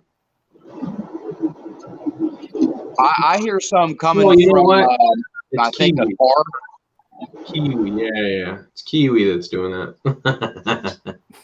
I would love to see Skydio make a more professional oriented drone with at least a 1-inch sensor, and They will. a flat log mode, a dual controller setup. I mean, that'd be really nice, because I mean, I'm not a huge DJI fanboy, but I kind of I like their products, and for right now, it's only option I have. I do have my partner has an Autel Evo, and we have to use it. Like if I'm even just close to the airport, even if I have FAA authorization through Lance and all that, we still have to use his Evo sometimes because it will not let me take the DJI off, and I hate that. And I do believe Skydio will be coming out with professional grade, commercial type drones in the future. Well, it's However, good. it's keeping the tech affordable, and I think the Skydio 2 is going to be their revenue stream to get more innovation coming for more products. Yeah, that makes sense. Brian's still talking about the 920, the Typhoon 920 from Unique. He wants Hi, to. guys. Hi, guys. Mitch, what's up? I'm just listening, but I thought I'd say hello. Yeah. Well, this is an open panel where you can. How you doing, Mitch? Good. How you doing, my friend? What's your first name? Eric. Eric. Okay. Otherwise known as E-Drone. E-Drone. Well, E is for Eric. Absolutely. Makes sense. Makes perfect sense. Kiwi. Craig, how you doing, buddy? Watch where you're going, man. It is I, Kiwi, the Australian. Yeah. Okay, carry on. Don't let me stop you. Now, This is my business card. Jim. Oh, Oh, hold on. Let's show that again. Let me blow that up. Go ahead. Call him. Give him a call if you need work done. And I've been using Drone Deploy for 5 years. I've really learned how to master it for the most part. And a lot of people they don't like the or they don't, not said they don't like it, but they just assume that the Mavic 2 won't do mapping well because it has a global shutter, and the Phantom 4 has a mechanical shutter. Well, I've had no problems with the Mavic 2 mapping with Drone Deploy. It does an awesome job, whether it be a 3D model or ground elevations or any of that. It's done really, really well. I hope I don't get you affected by you showing your card, because you have DJI on your card, which is technically intellectual property rights. Hope that doesn't turn around on you there. They can take it out on me if they want to. I actually have the rights from Drone Deploy. They told me I could, so it's all good there. Now, if you'd asked me maybe 3-4 months ago who I thought could possibly be able to compete with DJI and who might possibly be able to be in the running with them, I would have said Parrot. However, they just never released anything that would beat a DJI product. Well, they never Because of the limited range and the limited sensors. They never wanted to. Parrot's mission, and this has come from the company numerous times, that they never wanted to go towards taking their consumer grade platforms into a more professional aspect. If they were going to do that, they were either going to sell professional platforms or they were going to sell consumer. Now we're seeing the switch happen here with them, but the difference is they've said many, many times that they wanted to put out an affordable system for everybody that they could use that would still have a lot of technology in it. And I think we got that with the Bebop 2. Now, the Anafi was a little bit of a higher price point, but the Bebop 2, as far as modifying and having more fun with, was a total difference in what it could do. I wish we had a little better camera ability on it, but, I mean, guys, we were getting 26-minute flight times out of it. You know, it was able to go a couple miles. The only reason that people complain so much about the range is because it's a Wi-Fi bird, and if you're in a high interference area, what happens? You're restricted. But if you go out to where we fly, remember, Eric, if you go out to any of the areas which have low interference, God, I've been able to fly it for miles away with no issue. So you can put range boosters on these Wi-Fi kits, 1 watt range boosters that'll send these things just as good as any other drone that's out there with a simple modification. But Parrot wanted to keep their platforms very affordable for the general public, but still give them a glimpse into great technology. And I think we got that with their video stabilization software that they had. I was just getting ready to say, Parrot's video stabilization is phenomenal. Yes, I've never seen at that price point stabilization like that. And when you see the stabilization that they do for the price point, you can't be beat. I mean, we're even taking that as far back as 2013. They were the first company to put optical flow sensors on their stuff, to use sonic sensors. They were the head of, as far as I'm concerned, the head of tech when it came to drones at the time. They just never wanted to pursue it further than that. They wanted to keep their platform affordable for everybody, not just the people who could spend a couple $1,000s on products. You know, right. They gave you a ton of technology and only asked for a fraction of the price. Pennies on but the if you look at the support they offered, the way they packaged it, the way they presented it, the way they marketed it, just as good, if not maybe slightly a little bit better than DJI. That's why I was really hoping they would put out something a little bit more professional grade, something that would be able to get that 2-3 mile range out of the box and have the 3-axis gimbal, which I thought was going to be the Parrot Anafi, but the range still, it's just not. I still think the Anafi was beta for what's coming. So I still have expectations that that was their beta bird test. I don't think Parrot's done by any means. No, not at the moment. I think they have something in store for everybody. Now, that being said, there's been a lot of talk about, the Skydio and the sensors and not being able to fly at night because of the sensors. Now, as long as there's an option to turn the sensors off so I can fly it manually, I don't see that being an issue. Whether you fly it at night. However, if it's fully autonomous to the fact that you can't turn it off, that may be a huge problem. I'm going to go as far as to say that Skydio will probably make it an option where if you want to just turn it off, you can, and rely on the front-facing camera just like every other drone. And the reason I agree with you is because they put a disclaimer that says if you fly in accordance to their safety regulations, which I believe is keeping the obstacle avoidance turned on, they will replace or repair the drone if it crashes, as long as you're flying underneath their safety guidelines, which I strongly feel is their obstacle avoidance system. So I would say that they would be silly to not have that as a feature to turn it off, knowing that a bunch of MIT grads are the ones that created this. I would think they probably thought that through. I think they designed this drone to be a bit for everybody. You may never see too much of the professional side of things because of the camera. You know what I'm saying? But there's grounds for them to make a better version of this still from here, a bigger version, a better camera. That this is just, once again, I feel like this is the second version of a beta. They didn't mass produce it. They're not going to mass produce it. They're going to make enough orders that they have enough money to build another one, and then they're going to capitalize on top of the next model. And the price is really good, too, for what you're getting. The price is really good, and the sensor is better than the Mavic Air. Mm-hmm. You're getting a better sensor than the Mavic Air. No, you're What not. I've seen, it looks really good. You're not beating the Mavic 2, but you're not at Mavic 2 price either.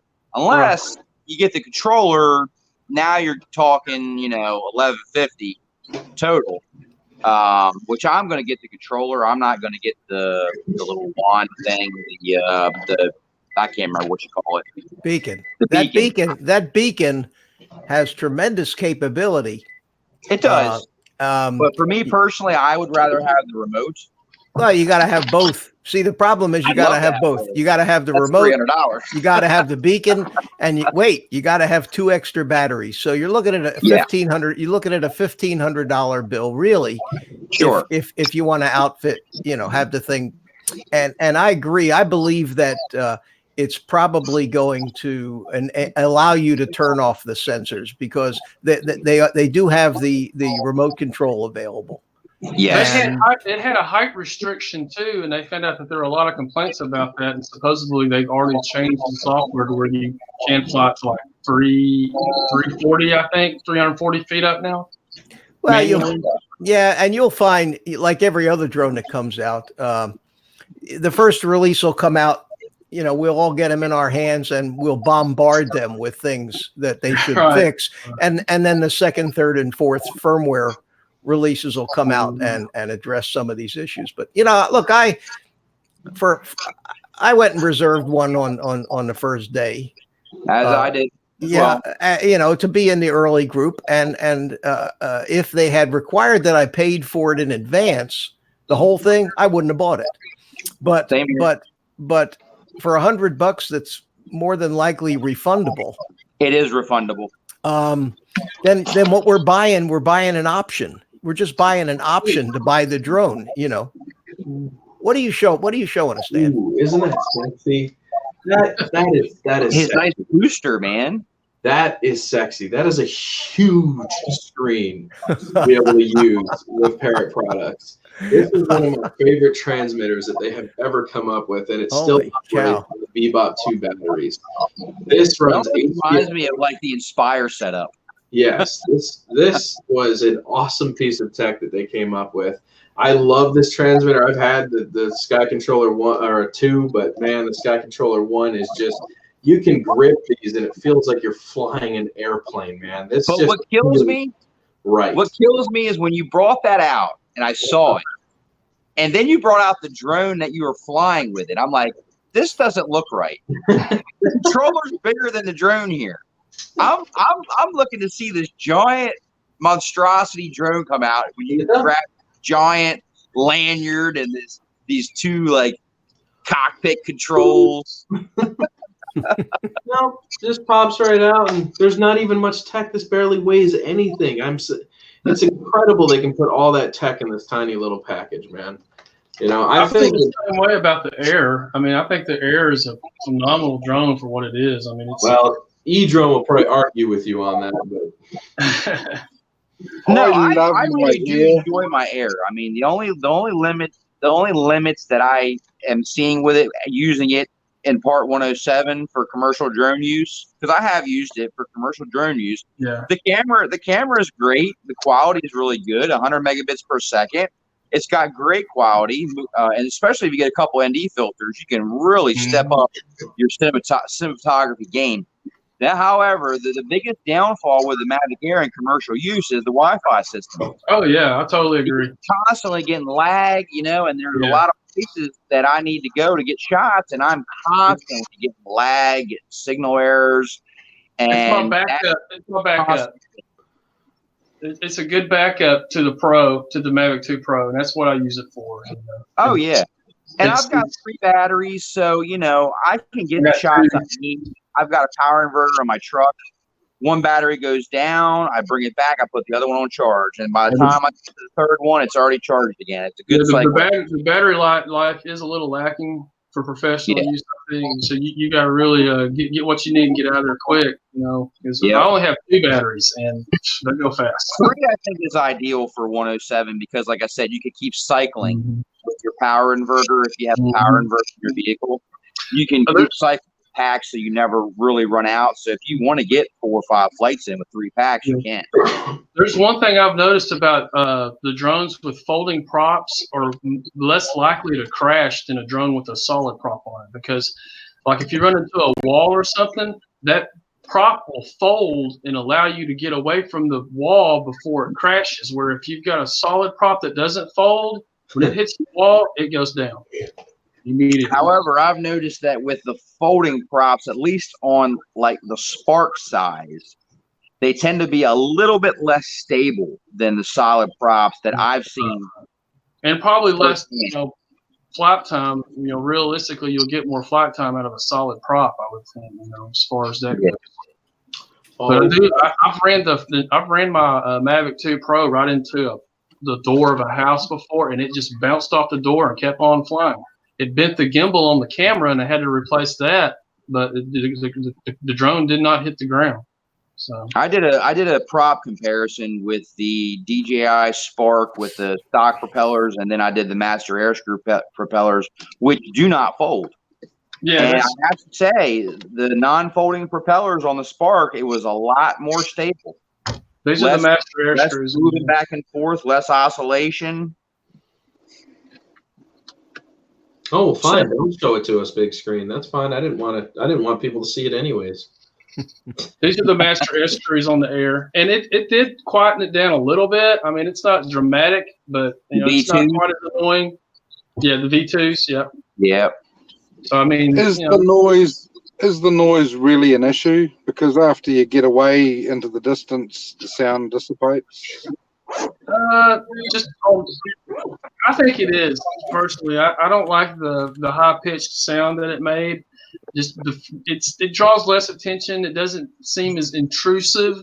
Like if you're flying, if you're doing a spot for you got the director right next to you. They don't cringe as much.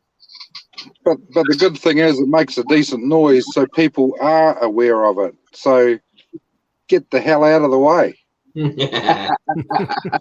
Here's my setup here, guys. 3 batteries, Mavic Air with the V2 Master Air Screw propellers, the black, of course. You got the same setup as me, Eric. Yep. Now, here's the kicker. Here's where I think I did the right thing. I'm running the 2nd or 3rd version of firmware that came out for this drone, and I will not upgrade. I got you. I will not upgrade because everybody that I've talked to in forums and everybody that upgraded that had the Mavic Air around the same age as mine started having all kinds of problems, even more range issues than they were getting before, all kinds of gimbal errors and all kinds of mess. And I knew right then and there I'm not updating because right around the time when that firmware update came out, guess what was ready to launch? Mavic 2. Yeah. Do you think it's ironic that all the Mavic Air users, or most of them, upgraded their firmware right before Mavic 2 launched, and then all of a sudden now all these Mavic Air owners are having all these kinds of issues? I had to send mine in once because it was yawing by itself. Mm-hmm. And it was like 2 days after the warranty had expired. If you look at that picture, that's a Phantom 4 case that's been repurposed for the Mavic Air and the Mavic 2 Pro. Mm-hmm. Got 6 batteries, and I got my Sony A7 right here, and then I've got this is the Mavic case or Mavic Air. This is the Mavic 2 Pro, and then I got smart controller underneath that, and then underneath that is a 4-way charger for the Mavic. So it's a heavy box, but I didn't really, you can't really get nothing for used cases. So I just repurposed it for my job, for my business. And used to, I'd have to have a huge trunk to put all my gear in. Now I can just throw it in the front seat of the car and go to my job. Yeah. I mean, I love the portability of it. I love the way it folds. I love the design of it, the sleekness of it. The only thing I would change is just the Wi-Fi, and it is a enhanced Wi-Fi. So it is a boosted Wi-Fi that's better than like the standard Wi-Fi was. That's how I was able to get 3 miles out of this guy. I did a range test. Obviously, not a lot of interference, not a lot of trees, but I was able to still get 3 miles. Range test stock. Everything stopped. The out here, I'm kind of in the country out here where I'm at, and I can get more range with the Mavic Air than I could with my Inspire 1 Pro. Oh yeah. They definitely handicapped or crippled the Inspire 1 Pro after the Inspire 2 came out. I don't know what they did, but it was awful. The signal was horrible. It would lock up, freeze. I was getting maybe 1,700 feet, and that's it. It's not ironic that these things happen after firmware updates right around the same time as new release drones. Mm-hmm. That's why I don't update the firmware. I don't think I want to update firmware anymore either. No. So Yeah, what version firmware should I have then, Eric? Oh gosh, now I gotta power it up because I can't remember. I updated my Mavic 2 Pro to the latest so I could put I could set my timer on my batteries. How's that working? How's that version working for you, Mike? It's working great. I haven't had any problems with it so far. I've done probably 5 jobs since that update, and there's no issues whatsoever. Well, I went and updated mine. I haven't the other day. I hadn't flown it since the update, so I figured. They haven't updated the smart controller yet, so what I had to do is I had to rebind my old controller and then update each battery individually. Well, you have to do that every time you put the new battery in. It's a software firmware mismatch, so you update the battery. After I set the timer that I wanted on each battery, then I had to rebind my smart controller. So yeah, I like the fact that you can set the discharge timer now. I missed that. I had that on my old Mavic Pro. And, so it's a huge deal to me because I've had batteries puff, and people don't realize every time you hit that power button or to check it, it resets that timer again. Yeah, it does. Yeah, absolutely. Yeah. Jeffrey says I'm getting sleepy. Too much DJI talk. Too much DJ. Hey, we can talk about FPV, man. Let's do that. Yeah, we can do that. Mike, you into FPV at all? I'm gonna go, guys. I'm gonna go. I'm gonna watch. So, hey, what happened to Jim? What happened? Where did he go? I came on here and he hightailed it. That's all right. Thanks for stopping in there, Mike, if you're watching. Yeah, no, guys, I don't mind a little DJI talk. But yeah, I hate entire shows that just go on about DJI. Really. .0300 Mac Kiwi. .0300. So all right, here you go. FPV, guys. Right. FPV time. Hey, FPV. I did a 5-hour live stream build today on this thing. Yeah, this was by Marmot, and I went ahead and took it right on down to the frame and put the DJI FPV in it. And new motors. Put the Zing camo. See the Zing camo motors? Because I know, Dan, nobody believes me, but I know that if you have motors that have pink and blue splotches all over them, it makes you a better pilot. That's a fact. Right. Yeah. You got money in that build. Yeah, you can. Yeah, and it's got the Kakute, the Holobro Kakute F7 stack in it, and I've got the Lost Quad buzzer up on top. It's got GPS, so it's got the GPS rescue and all that stuff. So that's with the green and pink motors, it makes you fly faster because you don't want any dude to register. No, fly. You have pink on it, and they're the purple. Don't forget it comes with the purple wires, man. That gives you another 5 miles an hour right there. Manly, bro. I'll tell you. Very nice quad. Let me show you what I've been working on. I'm very proud of this one. Oh, and see, now we're talking drones here. RIP to Project Blue Falcon. If you don't know who he is, check out his channel. I know. I've watched every one of his videos. Yeah. This is the Diatune MK32 Project Blue Falcon Memorial Edition frame. No, look at that. This thing is an absolute screamer. And I'm running Caddx Bertel for the camera, the micro camera here. Something interesting about this build is I'm actually doing for the first time Flight 1. Oh, instead of Beta Flight? And instead of Beta Flight. How's that work? How do you like that? Well, I have not set the software up on it yet. I just got done building it with all the hardware, getting everything soldered up. But I'm very excited to see the difference and see how user-friendly the interface is. But it's running the Emax Eco. These motors, I tell you, for the price, are really smooth. I had them on this Marmot. I was flying the Marmot with the Ecos, and I had one of them that started to feel a little sticky. You know, felt like it had molasses in it. And so when I decided to rebuild this drone, I said, let me put these new Zing motors on it. We'll see. But those are great motors for the money. You can't beat them for the money. Yeah, they're 2306, 2400 kV. That's exactly what I had. This is what's fascinating about them. Zoom in on here real quick, Dan. If you look underneath, they've actually epoxied.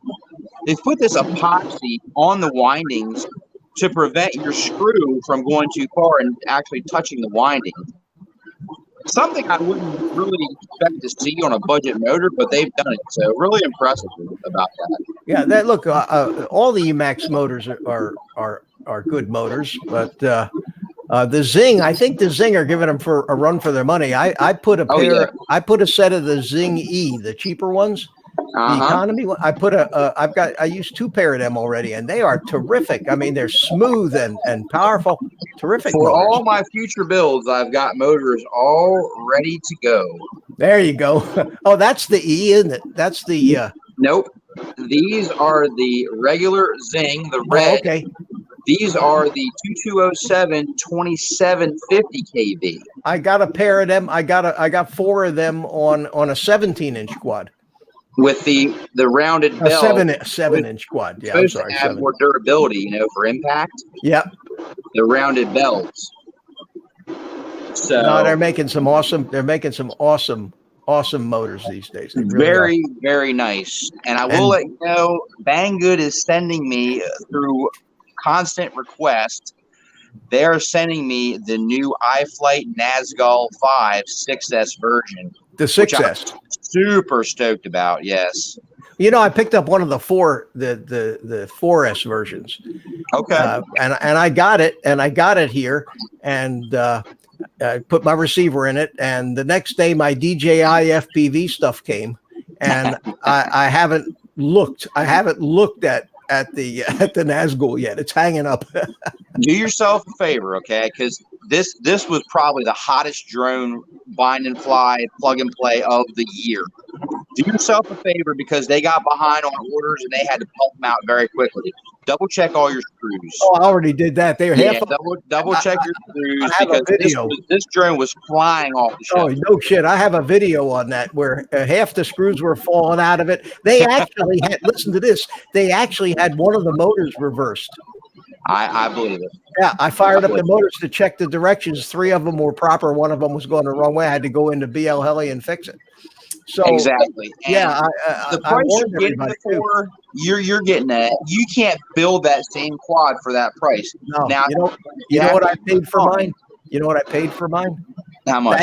Banggood had a deal one day. I paid $143 for that. I saw when it was on sale. Yeah, I mean, is that nuts or what? That's nuts.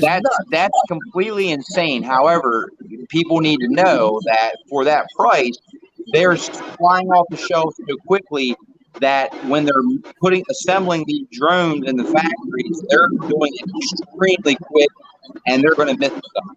Oh, they missed a lot. Get them out, because they're selling. I mean, they need to sell them and turn them over. Yeah, so, you need to absolutely act like you just built it yourself. Exactly. And start at square one with the mechanics of it, with Beta Flight, with tightening all the screws, checking everything out, motor directions, or else you're going to be BL Heli too. Check BL Heli. Make sure your motors are all going the right directions. Yeah, exactly. Absolutely. Yeah. But it's for that kind of money. It's a hell of a deal. Oh, you can't. Like I said, you can't buy those parts and build it for that price. What's Dan showing us here? Dan's showing us some FPV and. Yeah, man. That was my old 85. You remember that thing, bro? What is it? Remember that little Mantis 85 I had? That thing was a ripper, dude. I want I remember that. I want to get another one, bro. That one was sick. I was having a blast playing that Mantis. It was so tiny and it could fit in just such tiny little spaces. It was such a smooth flyer. Oh, that's Sulphur Springs, isn't it? Yeah, Sulphur Springs water tower. I mean, Nice spot there. Really nice spot. dude. Hey, Mitch, I got to ask you running Crossfire? No, I use the R9. I'm using the R9. Okay. I got Crossfire set up on this, and I'm also using the Rush Tac VTX. If you've never used them, they work extremely well. VTX, what is that? I'm a DJI FPV digital guy now. Oh, okay. Yeah. No, I'm joking. I got a wall full of analog quads, and I won't give them up. Yeah, if you're still into analog, the Rush Tac for me has been incredibly reliable, and it's portable and it works really good. It looks like a really well built unit. Yes, very nice. Interestingly enough, Easheet has got one that's an 800 milliwatt job that it works great, that it's built well, and they cost like $12 a piece at Banggood. And I mean, they really work well. Smart audio, the whole 9 yards. Now, have you gotten into the toothpick craze there, Mitch? No, I got a little a Tiny Hawk and one of those little Beta 85X HD. All right, let me just show you this real quick. Yeah, don't get me started. I got enough, man. And people, you're the second person today that says I should get a Tiny Hawk. For this size form factor, it's running 2.5-inch props. This is the Diatone Cube, okay? This little quadcopter flies very similar to a 5-inch quad. I know. I've got a little Acrobrat. It doesn't get the prop wash. It doesn't get the bobble from the ducted, props. Yeah, the ducted, the 85 HD flies like shit. It's horrible. Yeah. You do a roll, it falls out. It's just not. It's great if you want to fly straight and level and take pretty pictures, but other than that, I don't 10,000 kV motors on 2S. I'm getting 5 to 6 minute flight time. Hey, really? Yeah. So I'm telling you, if you see somebody that has one, do yourself a favor, try it out. I guarantee you, for the size of this thing, you're not scaring anybody. You can fly it just about anywhere. You can have a 5-inch experience pretty much anywhere. Ever. I'm probably going to have to get one of these days. But is that what you were flying there, Dan? That little pink thing? No. She was flying that. That's her quad. The girlfriend flies FPV too. Nice. So, you go down to Sulphur Springs a lot? I do, man. That's her solo there. Are you sure that I didn't meet? You know, the day that the gang, Billy, Kyle, and Ken, and Bill, and Brian went to Sulphur Springs a year ago. I got there early. And I was there that day, but everybody seems to forget whenever they mention who was there. Nobody mentions me. They didn't know who I was. There was a bunch of FPV guys there flying that afternoon, and I could have sworn one of them looked like you. I was just having fun by myself. I don't really fly FPV with other people other than maybe Brian and a buddy out in Riverview. I barely fly with other people. But you don't remember being there? You don't remember being there that day?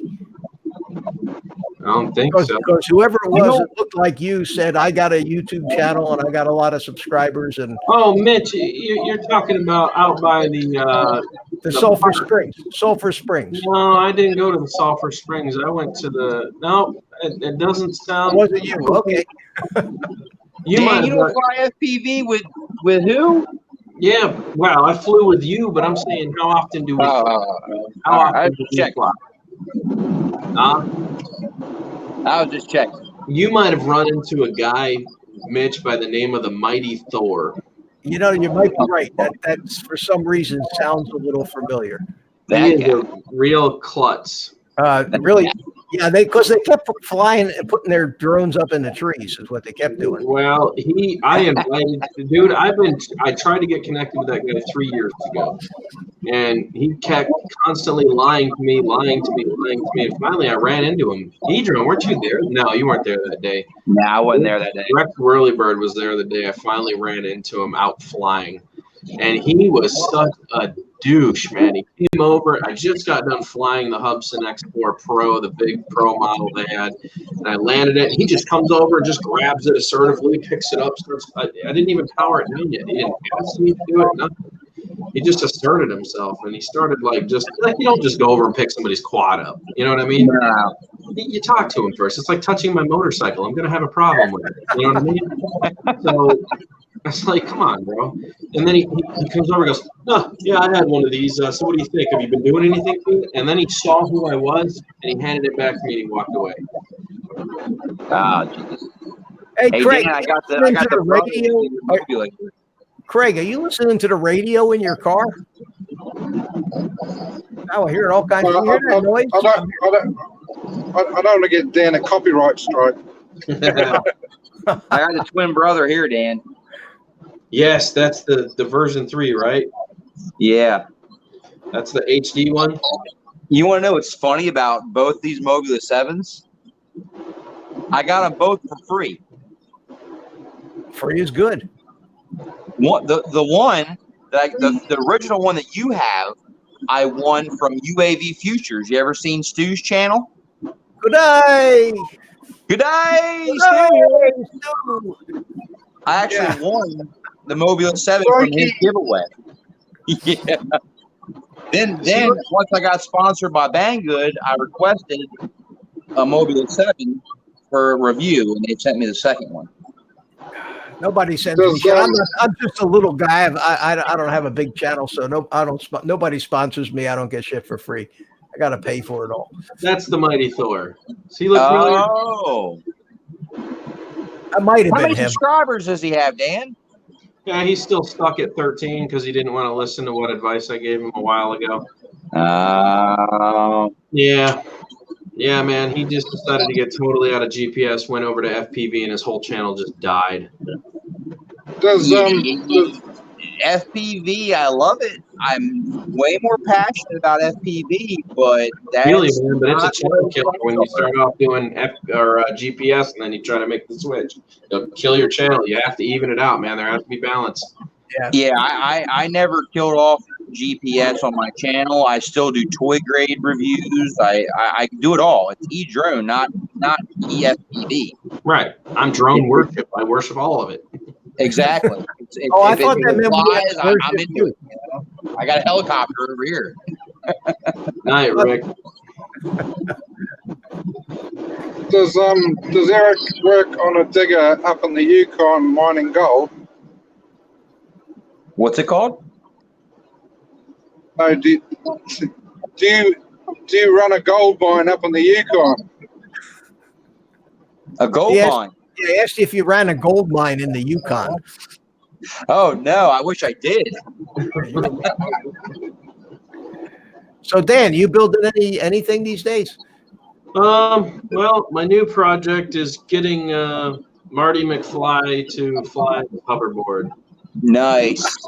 Fury Calvary 3D printed this for me, and then I got an official hoverboard from the movie, and I decided the next project is going to be an acro flying micro. That'd be cool if you could get it to work. Dan. They sell a hoverboard from China. JJRC make one. Yeah. And it's really, really stable. It's got to have very decently high-powered motors, man. You're going to need some really small parts too, man. No, I know. I'm well aware. I'm thinking you need at least an RXSR receiver. Hey, man. I got this. I don't even care if it only flies 10 feet from me as long as I can get it airborne.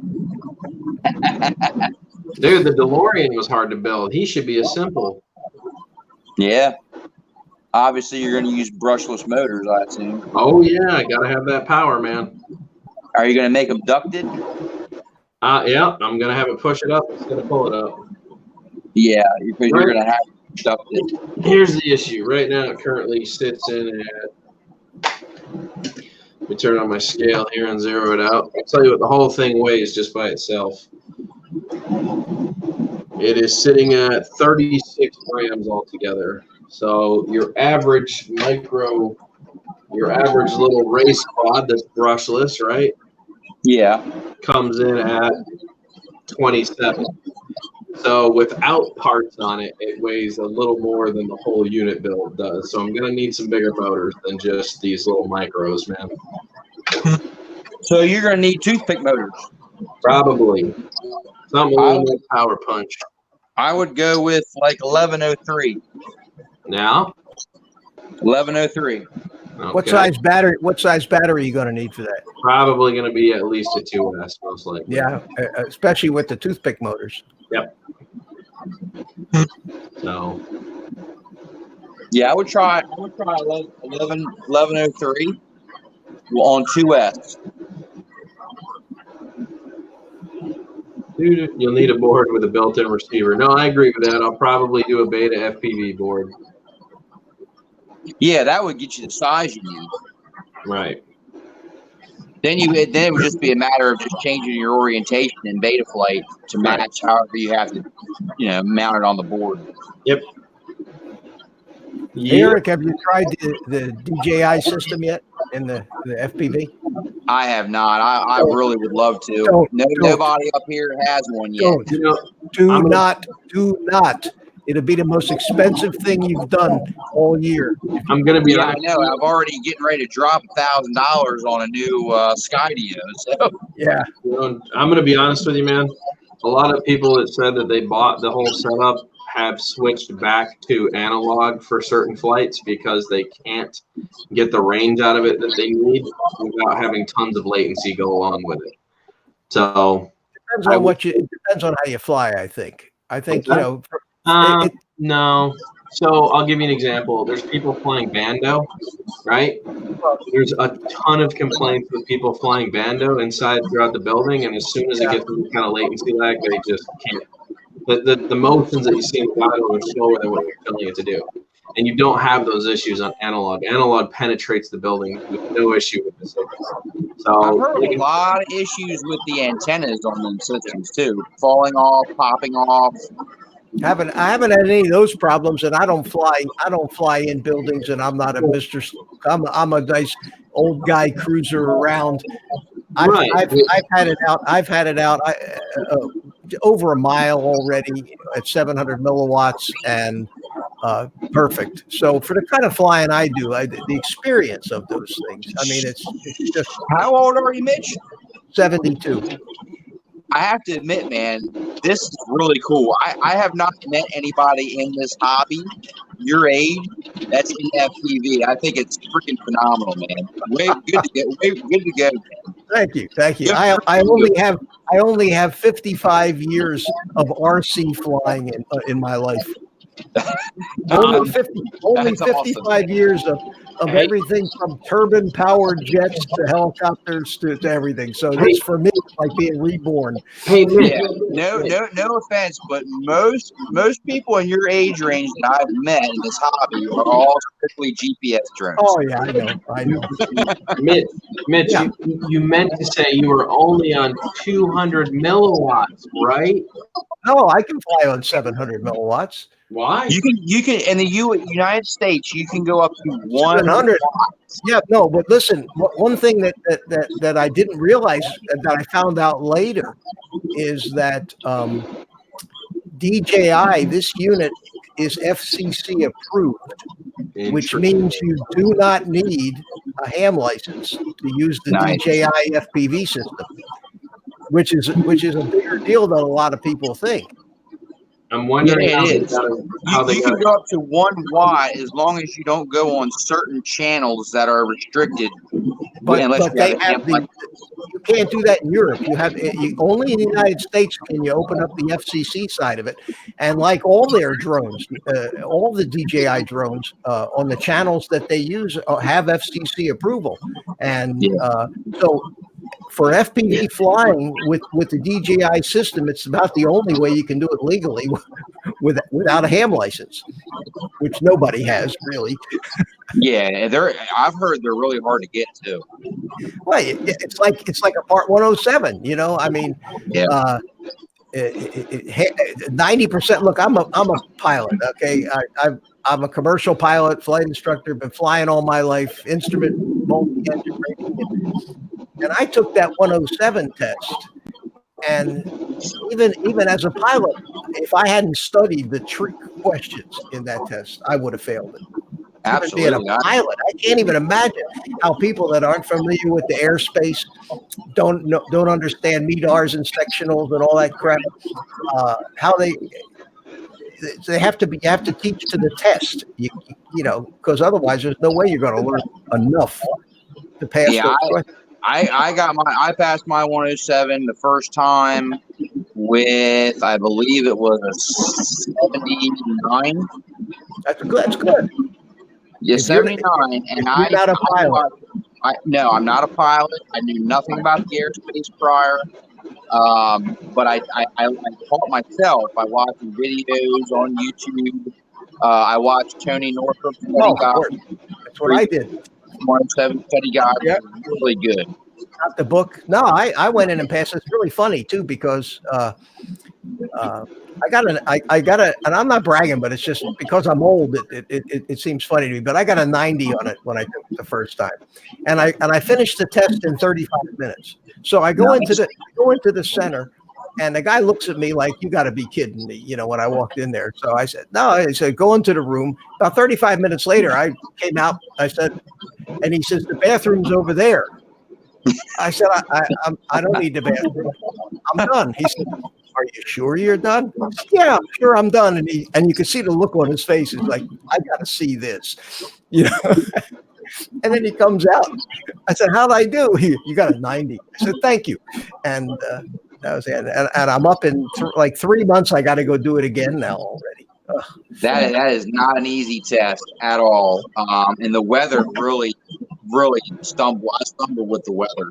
Yes, that I knew. See, that I knew. I'd been doing that all my life.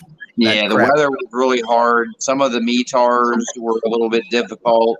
I didn't have too much problem with the actual sectional charts part of it because I kind of knew what to look for from studying. But a lot of the METARs, the weather reports describing some of the weather scenarios with the clouds and stuff, and knowing all the different, it's intimidating. Yeah, I mean, we're faced with like lenticular clouds on a daily basis, flying our drones below 400 feet. That's for sure. Cumulonimbus. I heard that a lot. Yeah, but none of that weather really affects. I passed a 107. It was really easy. It's only about 1,000 cc's. Why did I know that was coming, Craig? I knew that. Yeah, really. That is a test you definitely want to study for. You're just not going in there and winging that test. No, and it's. I think it's called 101 over here, or 102 or something. Yeah, they got. Well, you're not even. You're in. You in New Zealand or Australia? New Zealand. Yeah, right. Okay. So I'll be back, guys. Does New Zealand have a big drone deal going on? Yeah, we've got the CAA, Civil Aviation Authority. How many commercial drone pilots have you got in New Zealand now? You know, 3. How many times have you farted in your life? That's what I'm saying. Oh, really? That many? They got even over there, huh? And we got a billion of them over here. You got to remember, New Zealand population is about 4.5 million if you're lucky. So I don't know, 100,000, 200,000. I've got no idea. Yeah, we got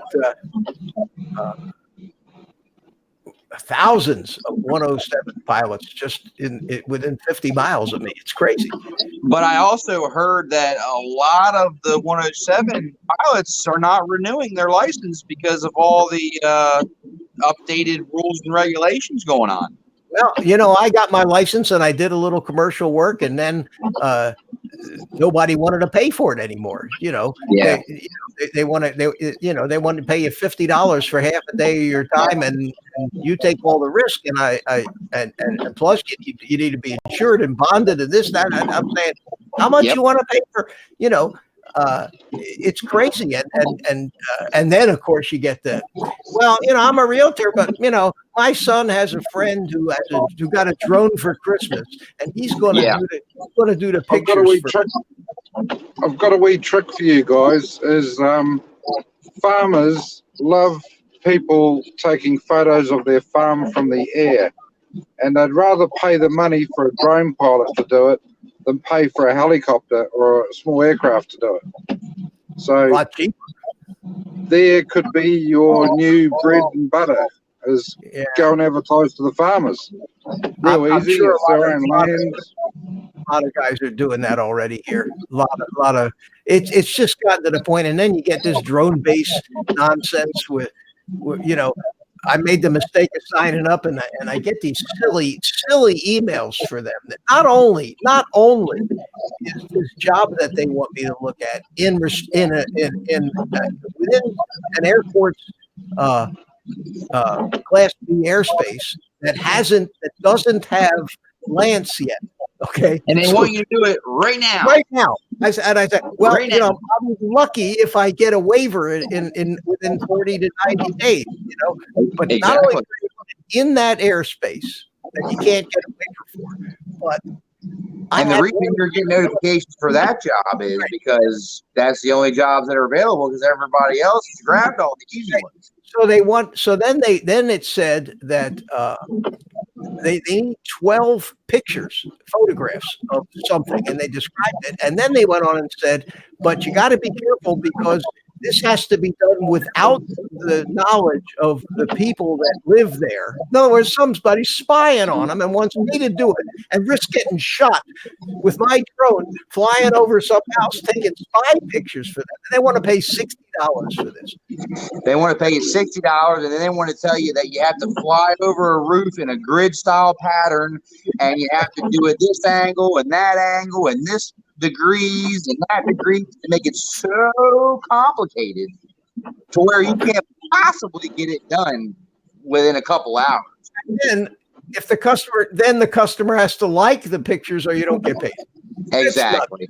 I never took that the first job from them, and I laugh when I get these things. So I have, I never expected to make a big bunch of money as a professional drone photographer. I'm retired, for God's sake. It would have been nice for it to be like the Uber of drones, but it's just not there. There's just not enough demand. No, and everybody wants to take real estate pictures. That's their dream. When's the last time you walked up to a realtor and says, "Hi, I'm a drone pilot"? I did try that. I cold called for 2 or 3 days. I would just call realtors companies and roofing companies. And just told them, hi, I'm a commercial drone pilot. It's my business. I was calling to see if I could possibly give you some solutions for your aerial photography needs. And I got a bunch of, oh yeah, we'll take down your number. And I got a bunch of, well, I don't think that's something that you need right now. Yeah, because they get 3-4 a week at least of people soliciting them for this. Exactly. So unless you have an in, I know that all of the commercial business that I got, my daughter has a public relations company that she owns, and she has clients that need this kind of stuff. So I get the business. Not a lot of it, but it pays well at least. When I do it, it pays well. And it seems like open air markets. You might have a client that is cousin, and he's open air art, weekend markets. They're putting together a promotional film to run TV ads. You definitely need to know people. That's for sure. That's what I'm saying. You need to like Billy Kyle. You know who Billy Kyle is? Mhm. Okay, well, I met Billy down in Tampa to fly in, and what? Sorry, guys. I gotta go because it's starting to rain heavy, and I don't want to drown you out anymore. All right, my friend. All right, it's good talking to you. Take care. Drive safe. Good to see you. See you. Take care. Now, Okay, Eric, bye. Brian, see you, so Brian. what's going on? Adios. Hey, Eric. Well, there goes all the noise. We have no more. Got quiet. This would be Eric and the old guy. In the There morning. you go. 2 generations. Yes, Eric and the old guy. Listen, I got somewhere here. I got some sound effects. You know. Nice. Yeah, I got my. Here we Where got Dan fall asleep? applause. We got all kinds of There he areas. is. There he is. I knew all I had to say was his name, and he'd pop in. I had to take care of something real quick. I hear you. All of us. Well, guys, I do have to sign off. Work comes early in the morning. That's right. But, oh, go ahead. I said it's a weekday, huh? Yeah, it is, unfortunately for me. All night. I envy you guys being young, going to work. Unfortunately, the drones don't pay the bill as of right now. They help, but they don't take care of everything just yet by themselves. So got to get up and go to work. But I love my job. I work for a water utility company, and I love it.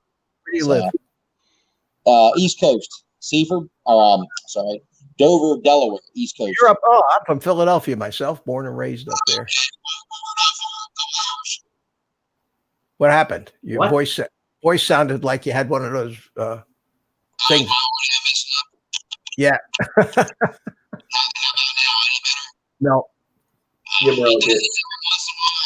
I think it's telling you it wants you to go to bed. You broke the internet, bro.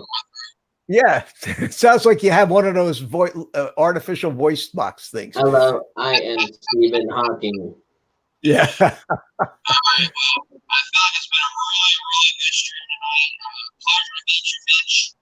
Same here, Eric. Listen, I do a little live stream every Thursday at 6 o'clock Eastern time, and I always have an open panel. I put the link up there, and Dan, old guy and a drone. Old guy and a drone. I'll make sure I go subscribe, man. For sure. Thank you. I think I already got you. I've seen you around different places, but I'll make sure. You sure Yeah, you I want? You sure you want me on there, Mitch? There's a lot of people who don't like me. I don't give a shit, Dan. There you go. Come on, man. There you go. Dan, pleasure as always. Good luck Adios. with the hoverboard project. I can't wait to see that. I think I just discovered which one will work, and I'll probably just buy another BNF version of it because that flight controller on the bottom of the Tiny Hawk fits perfully underneath here. There you go. Why don't you just glue the thing on top of the Tiny Hawk and be done with it? Yeah, right. See? There you Boom. go. Problem solved. I'd rather strip it down and make it look right. I know. I'm joking. Yeah, you gotta make it look custom, man. All right, guys. All right, buddy. Dan, Good to see good you. night, guys. Take care, my Yep. friend. And Dan, Yes, sir. you were on one of my first live streams. Remember? Oh God, yeah. I'm a good-looking guy. I'm glad No, you had you were me on. You came on. I was when I first about Started. a year ago. Whatever. I mean, I'm new at this, so it was early this year, and you came on, and I never saw you again. Hardly. I see you, but I said, well, maybe I said something. I don't know. No. A lot of it is just listen, man. I have a real issue with someone at the hub. I'm sure you understand that. Of course, I've been following all of this drama, and of course, Yeah. you know that I kind of got my start or the idea to be on YouTube from that person that you have the issue with, who will remain nameless on this stream. Guess what? I started all of that for everyone. I was the only one streaming originally. Kim and Roger used to come into my streams, and then you're talking about someone else at the hub besides? Yeah. He's one of them I have an issue with. You know who I'm talking about. But all I'm saying is, I've been doing this for 4 years, man. I was doing my live shows. Everybody used to come in and watch me. All of them. Rodney Bell, everybody. But then someone at some point asked people to pick sides, and I refuse. I refuse to make that a thing. This is a huge platform. It is a massive platform. If somebody wants to stream when somebody else is streaming, there's no issue with it. They wanted everybody to pick days and do this. And if you didn't get along with them, there was no ifs, ands, buts, right or wrong. And then it took the fun right out of it when I started showing people how to start their live shows. And then all of a sudden we had, and I respect Chris and Crystal and Captain. I love them, the Drone Network. The Canadian Drone Hub started after they dealt with, the Drone Network. They became the Canadian Drone Network, and then they had a fallout because of the name, so they split off and became the Canadian Drone Hub. I feel like I grandfathered a lot of this into effect, and in the end, I ended up being the most hated one for it. Well, that's what happens. It was all your fault, so you got to pay the price. And even Lloyd, do you see the comment he left for you there? Yeah. Hey, Dan. How you doing? I'm good, you Polak son of a bitch. And you want to know something? In this world, I've learned, I'm a great deal older than you. Okay. And a lot of people don't give people credit for age. They don't. Children, especially, the older you get, the dumber you are. Well, I got news for you. When I was your age, I was you. Okay. I mean, I was you. I was fighting every battle. I was pissing everybody off. I was the guy that wanted to make everything right. I wanted to tell everybody that was an asshole how to fix themselves.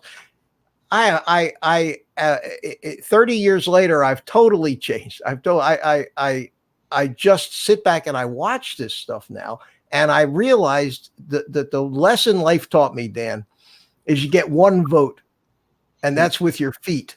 If you don't like somebody, you ignore them. I mean, and I've always just done that, and the conflict went away because you can't help anybody, even if you want to. And I'm a guy that likes to help people. I love to help people, but unless somebody asks for your help, they're not going to accept it when you offer it. They have to want to be helped. Like an alcoholic has to decide one day, all right, I'm ready to lick this. And I hate to see you frustrate yourself, but nothing's going to change. Nothing's going to change. Far from frustrated, man. I have taken this on as a daddy assertiveness. I will spank who needs to be spanked. There you go. Well, just don't in line when it needs to be in check. Just don't try to ever spank me, because that won't end well for either of us. But all I'm saying is, man, I respect everyone on a personal level. I really do. I get mad when I get messages sent to me and I see what some of the shady stuff that's going on in the background is happening. Oh, I agree. I get that mad every morning when I turn on the news and see what the people that we give our tax money to are doing in our government. So I understand.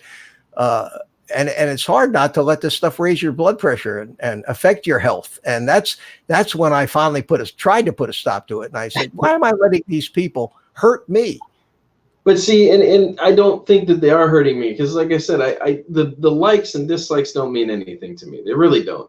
I'm hurting because of medical conditions, and it keeps me kind of in a lower element stage. A year and a half ago, I started dealing with some serious medical conditions. Everybody's like, Drone Wars, you changed so much. Well, I haven't had a lot to be positive about lately. It seems like every time I think there's positivity, something comes along and knocks that back 10 steps, whatever that is. That's lately, life. That's health, just right? So life.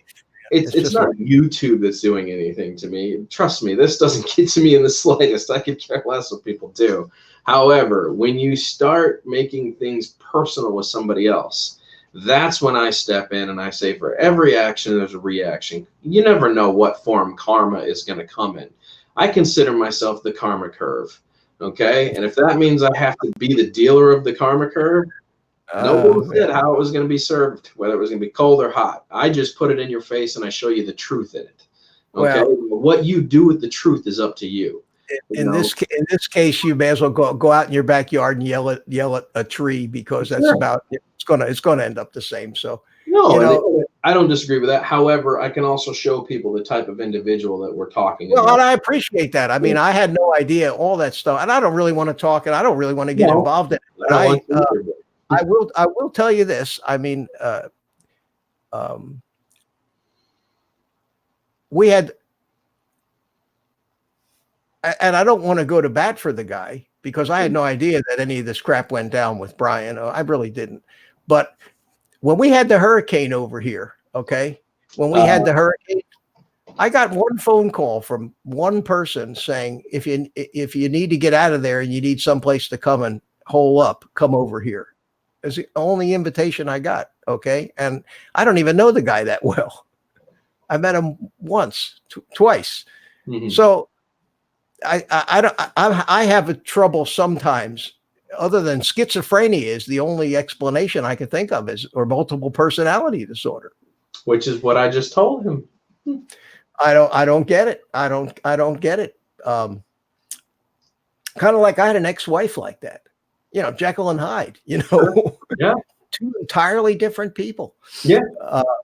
And that's sad, but, you should have seen the long-winded email I sent.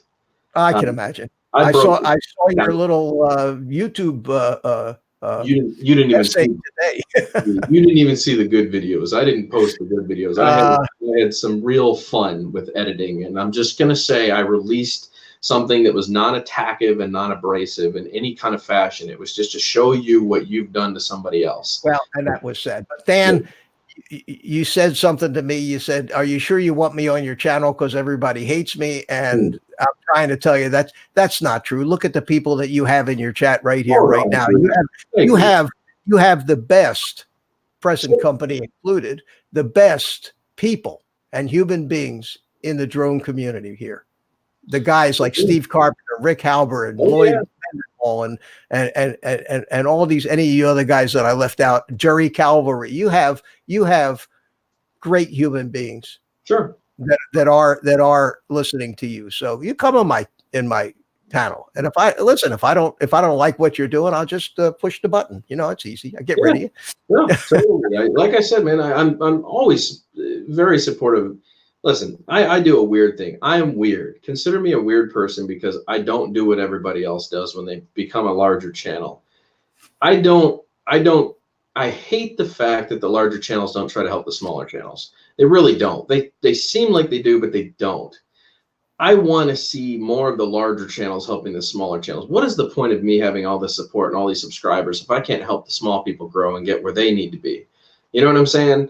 It's like Ken Dono. I love the guy. We talk daily. We're friends. We communicate on the cell phone.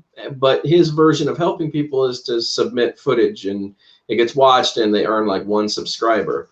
Or you can do a power stream, which is what I do, where you come in, you say, hey, this is open drone discussion. We're all hobbyists here. Let's all communicate. Let's chat. But it's not just me sitting behind the camera all day saying, hey, Steve, how's it going? Bob, good to see you. Make sure you subscribe to such and such. There's pertinent information here. We're answering questions as we go, and we're trying to get the involvement of everybody.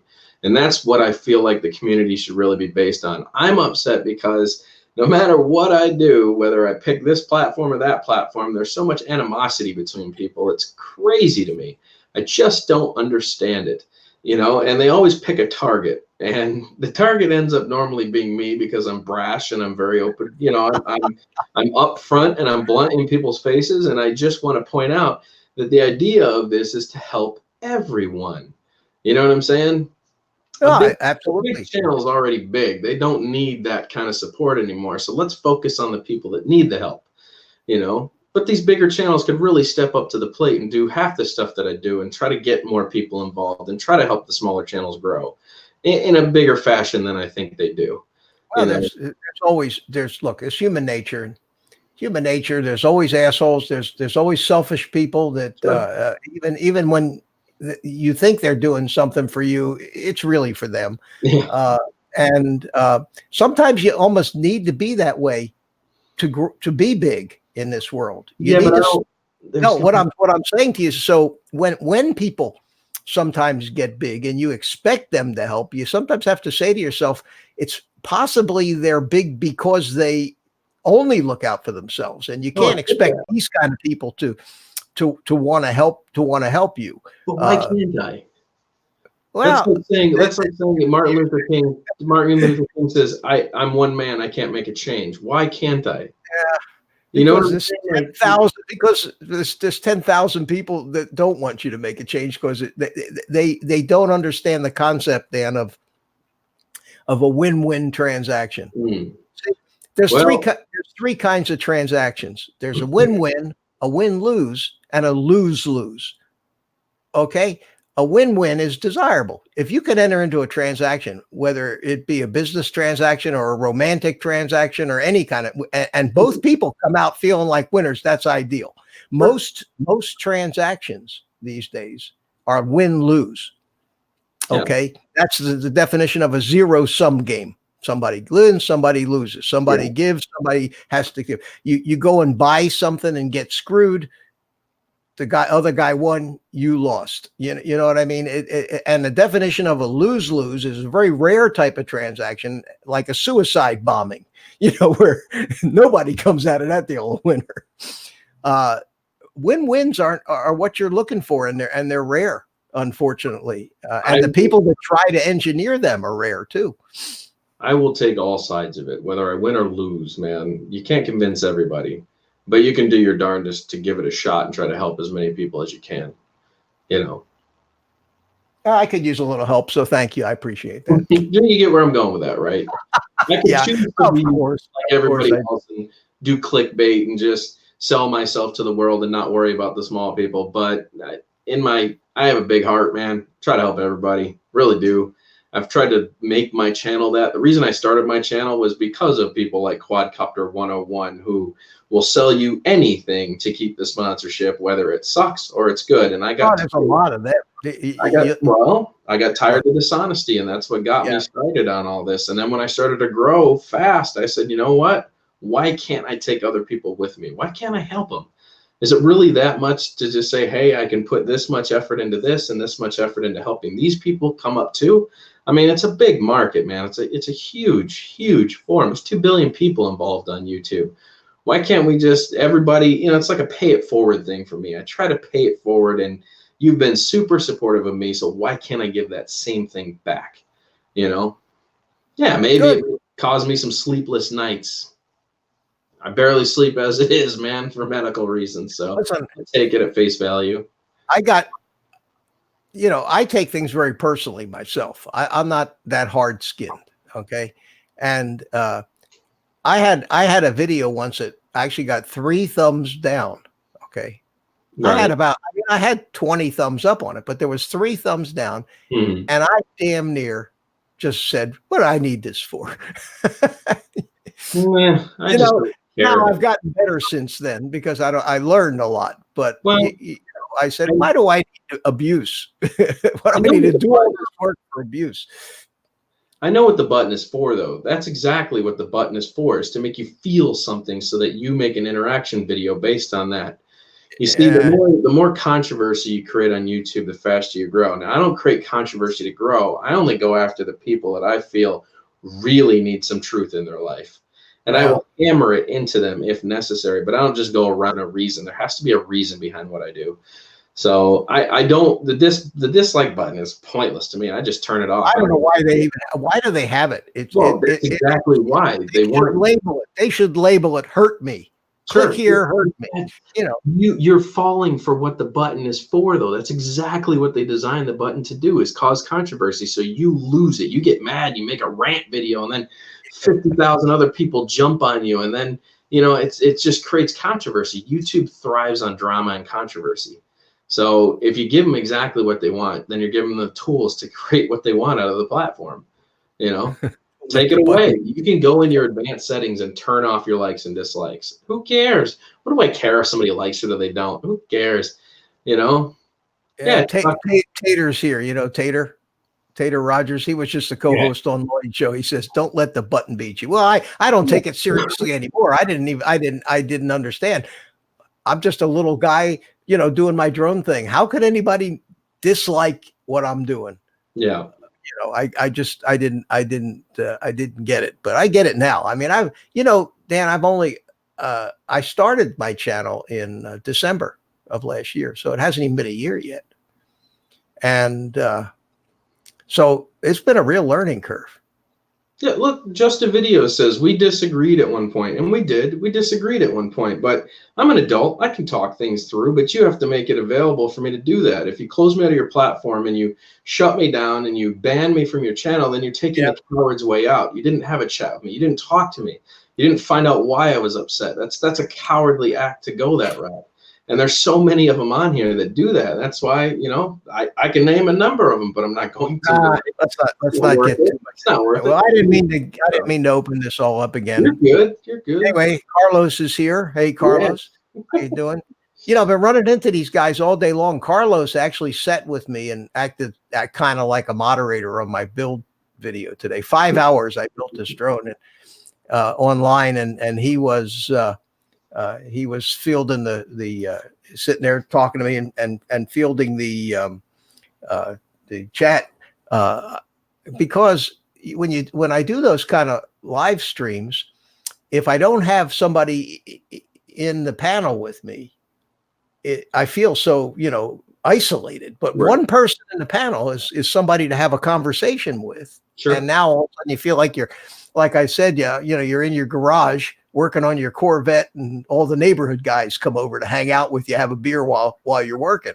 And I like that. And I found that I really enjoy building these drones. Yeah. In that environment. And I've got my little studio set up with the overhead cameras so people can watch. And I don't know if anybody learns anything from it, but I'm having a good time. Well, Mitch, I just realized you're not a moderator thanks to Tater's comment, and I just made Tater one. And dude, I mean, my whole panel is moderators. So I pity. I don't.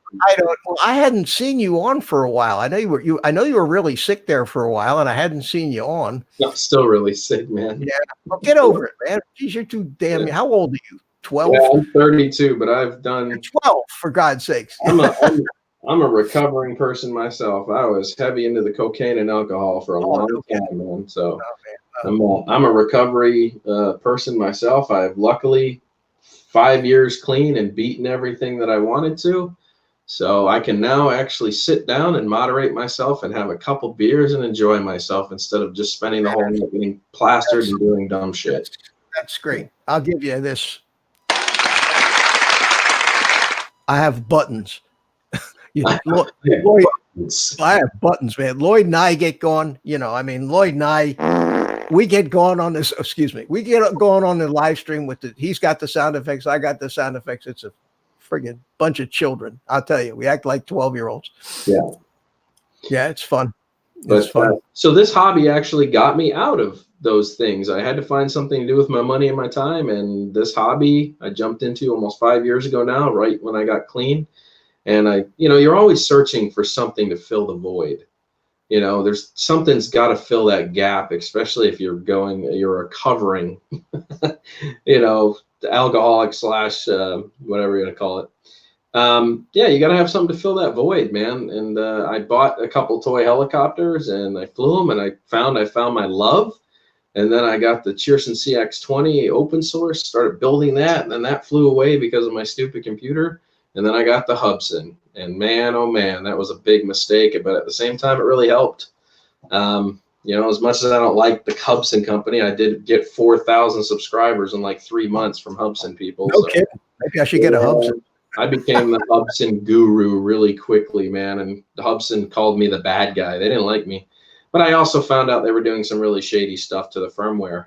So they were causing flyaways. It was built in as a failsafe. They were also causing TOD, which is tumble of death in the original 501S.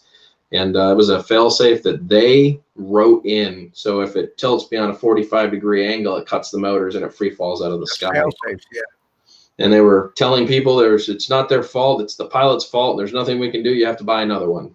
So, yep, me and Hubson parted ways after that. That's where the Hubson Hitler video came from. That's when I stopped earning Hubson subscribers.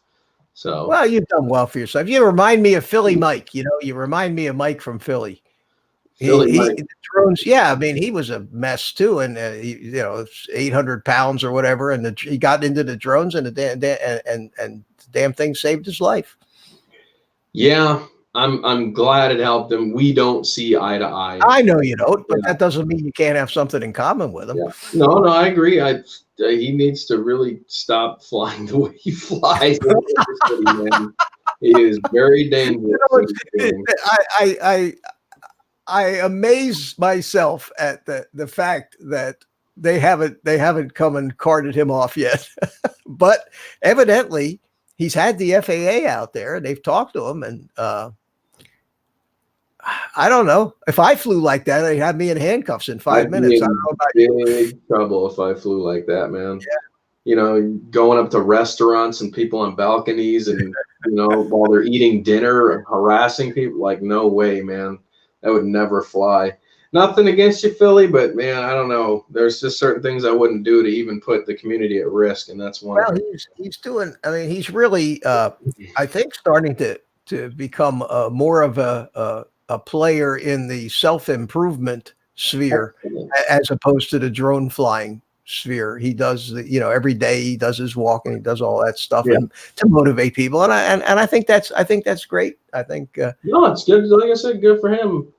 So, but you do have that in common with him, the fact that it was an avenue out of hell for both of you. Sure. So, good. Yeah. Well, listen, Dan, it's 11 o'clock, and I hate to leave you all alone, but I've been up since I get up at like 4 or 5 o'clock in the morning every morning. You know, us old people do that. You know how it is.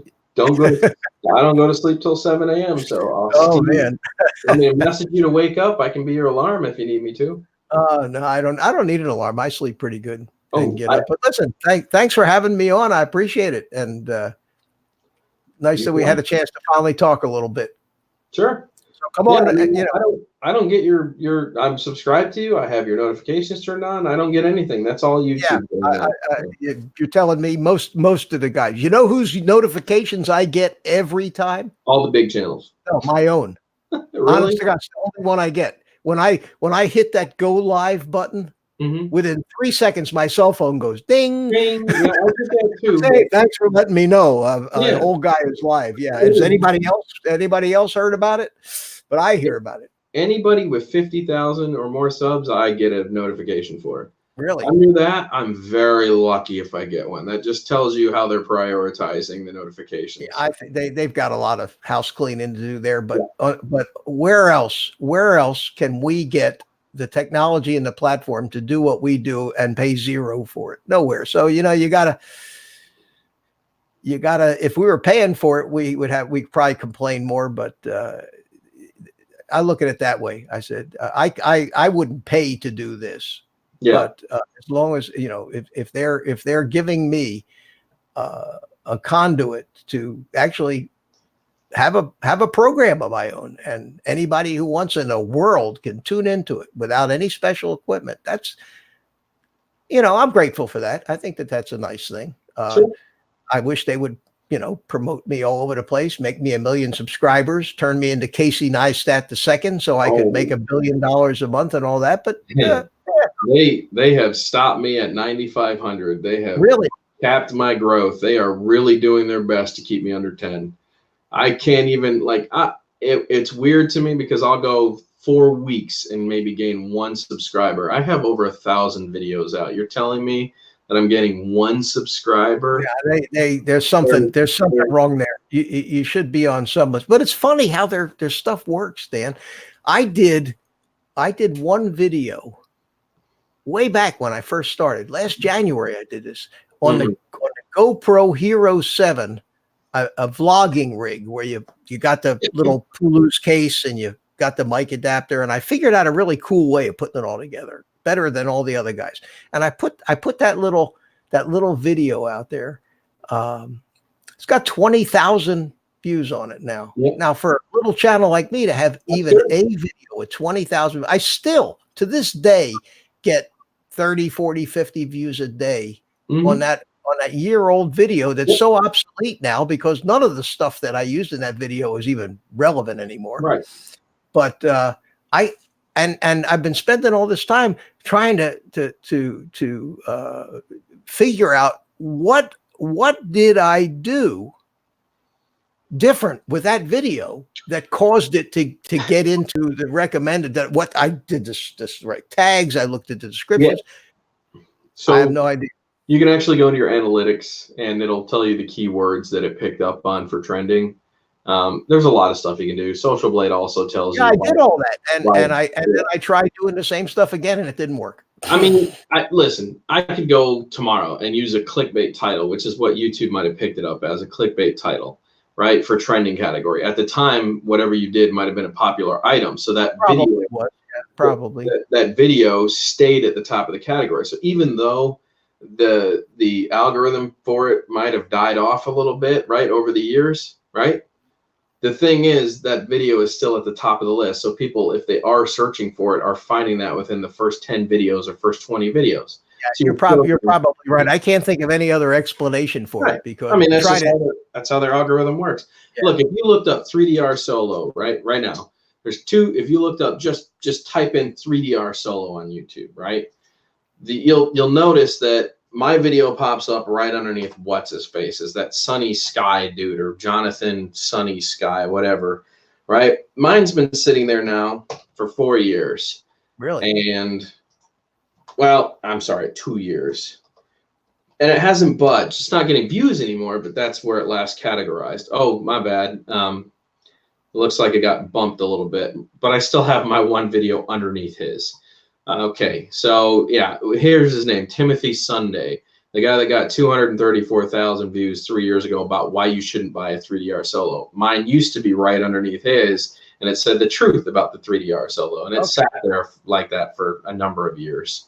So if I continue going down, but it's all based on algorithm. At the time, it was a very popular video. It was getting tons and tons of viewership. You know what I'm saying? So it's going by category now. If somebody else's video starts doing better than that one, then it bumps it up into the category higher and it pushes that video lower. You know what I mean? Yeah. Yeah. So I kind of gave up trying to figure out and just do my thing. And I don't ever expect to make any money on this. I think I'm around 850 subs now. And I got my 4,000 watch hours, which amazed me. So once I get to 1,000 subs, we'll see if I get treated any better. I don't know.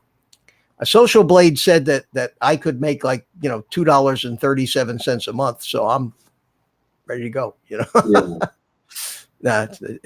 It's crazy.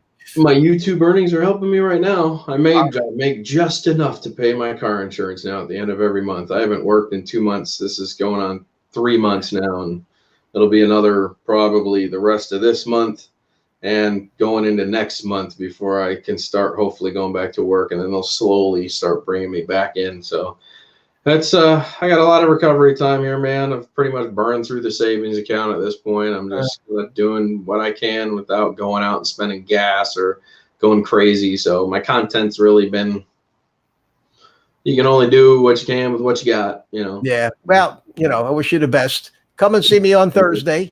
There you go. Okay. And take the rest of the day off. Yeah. That's my favorite line. Used to drive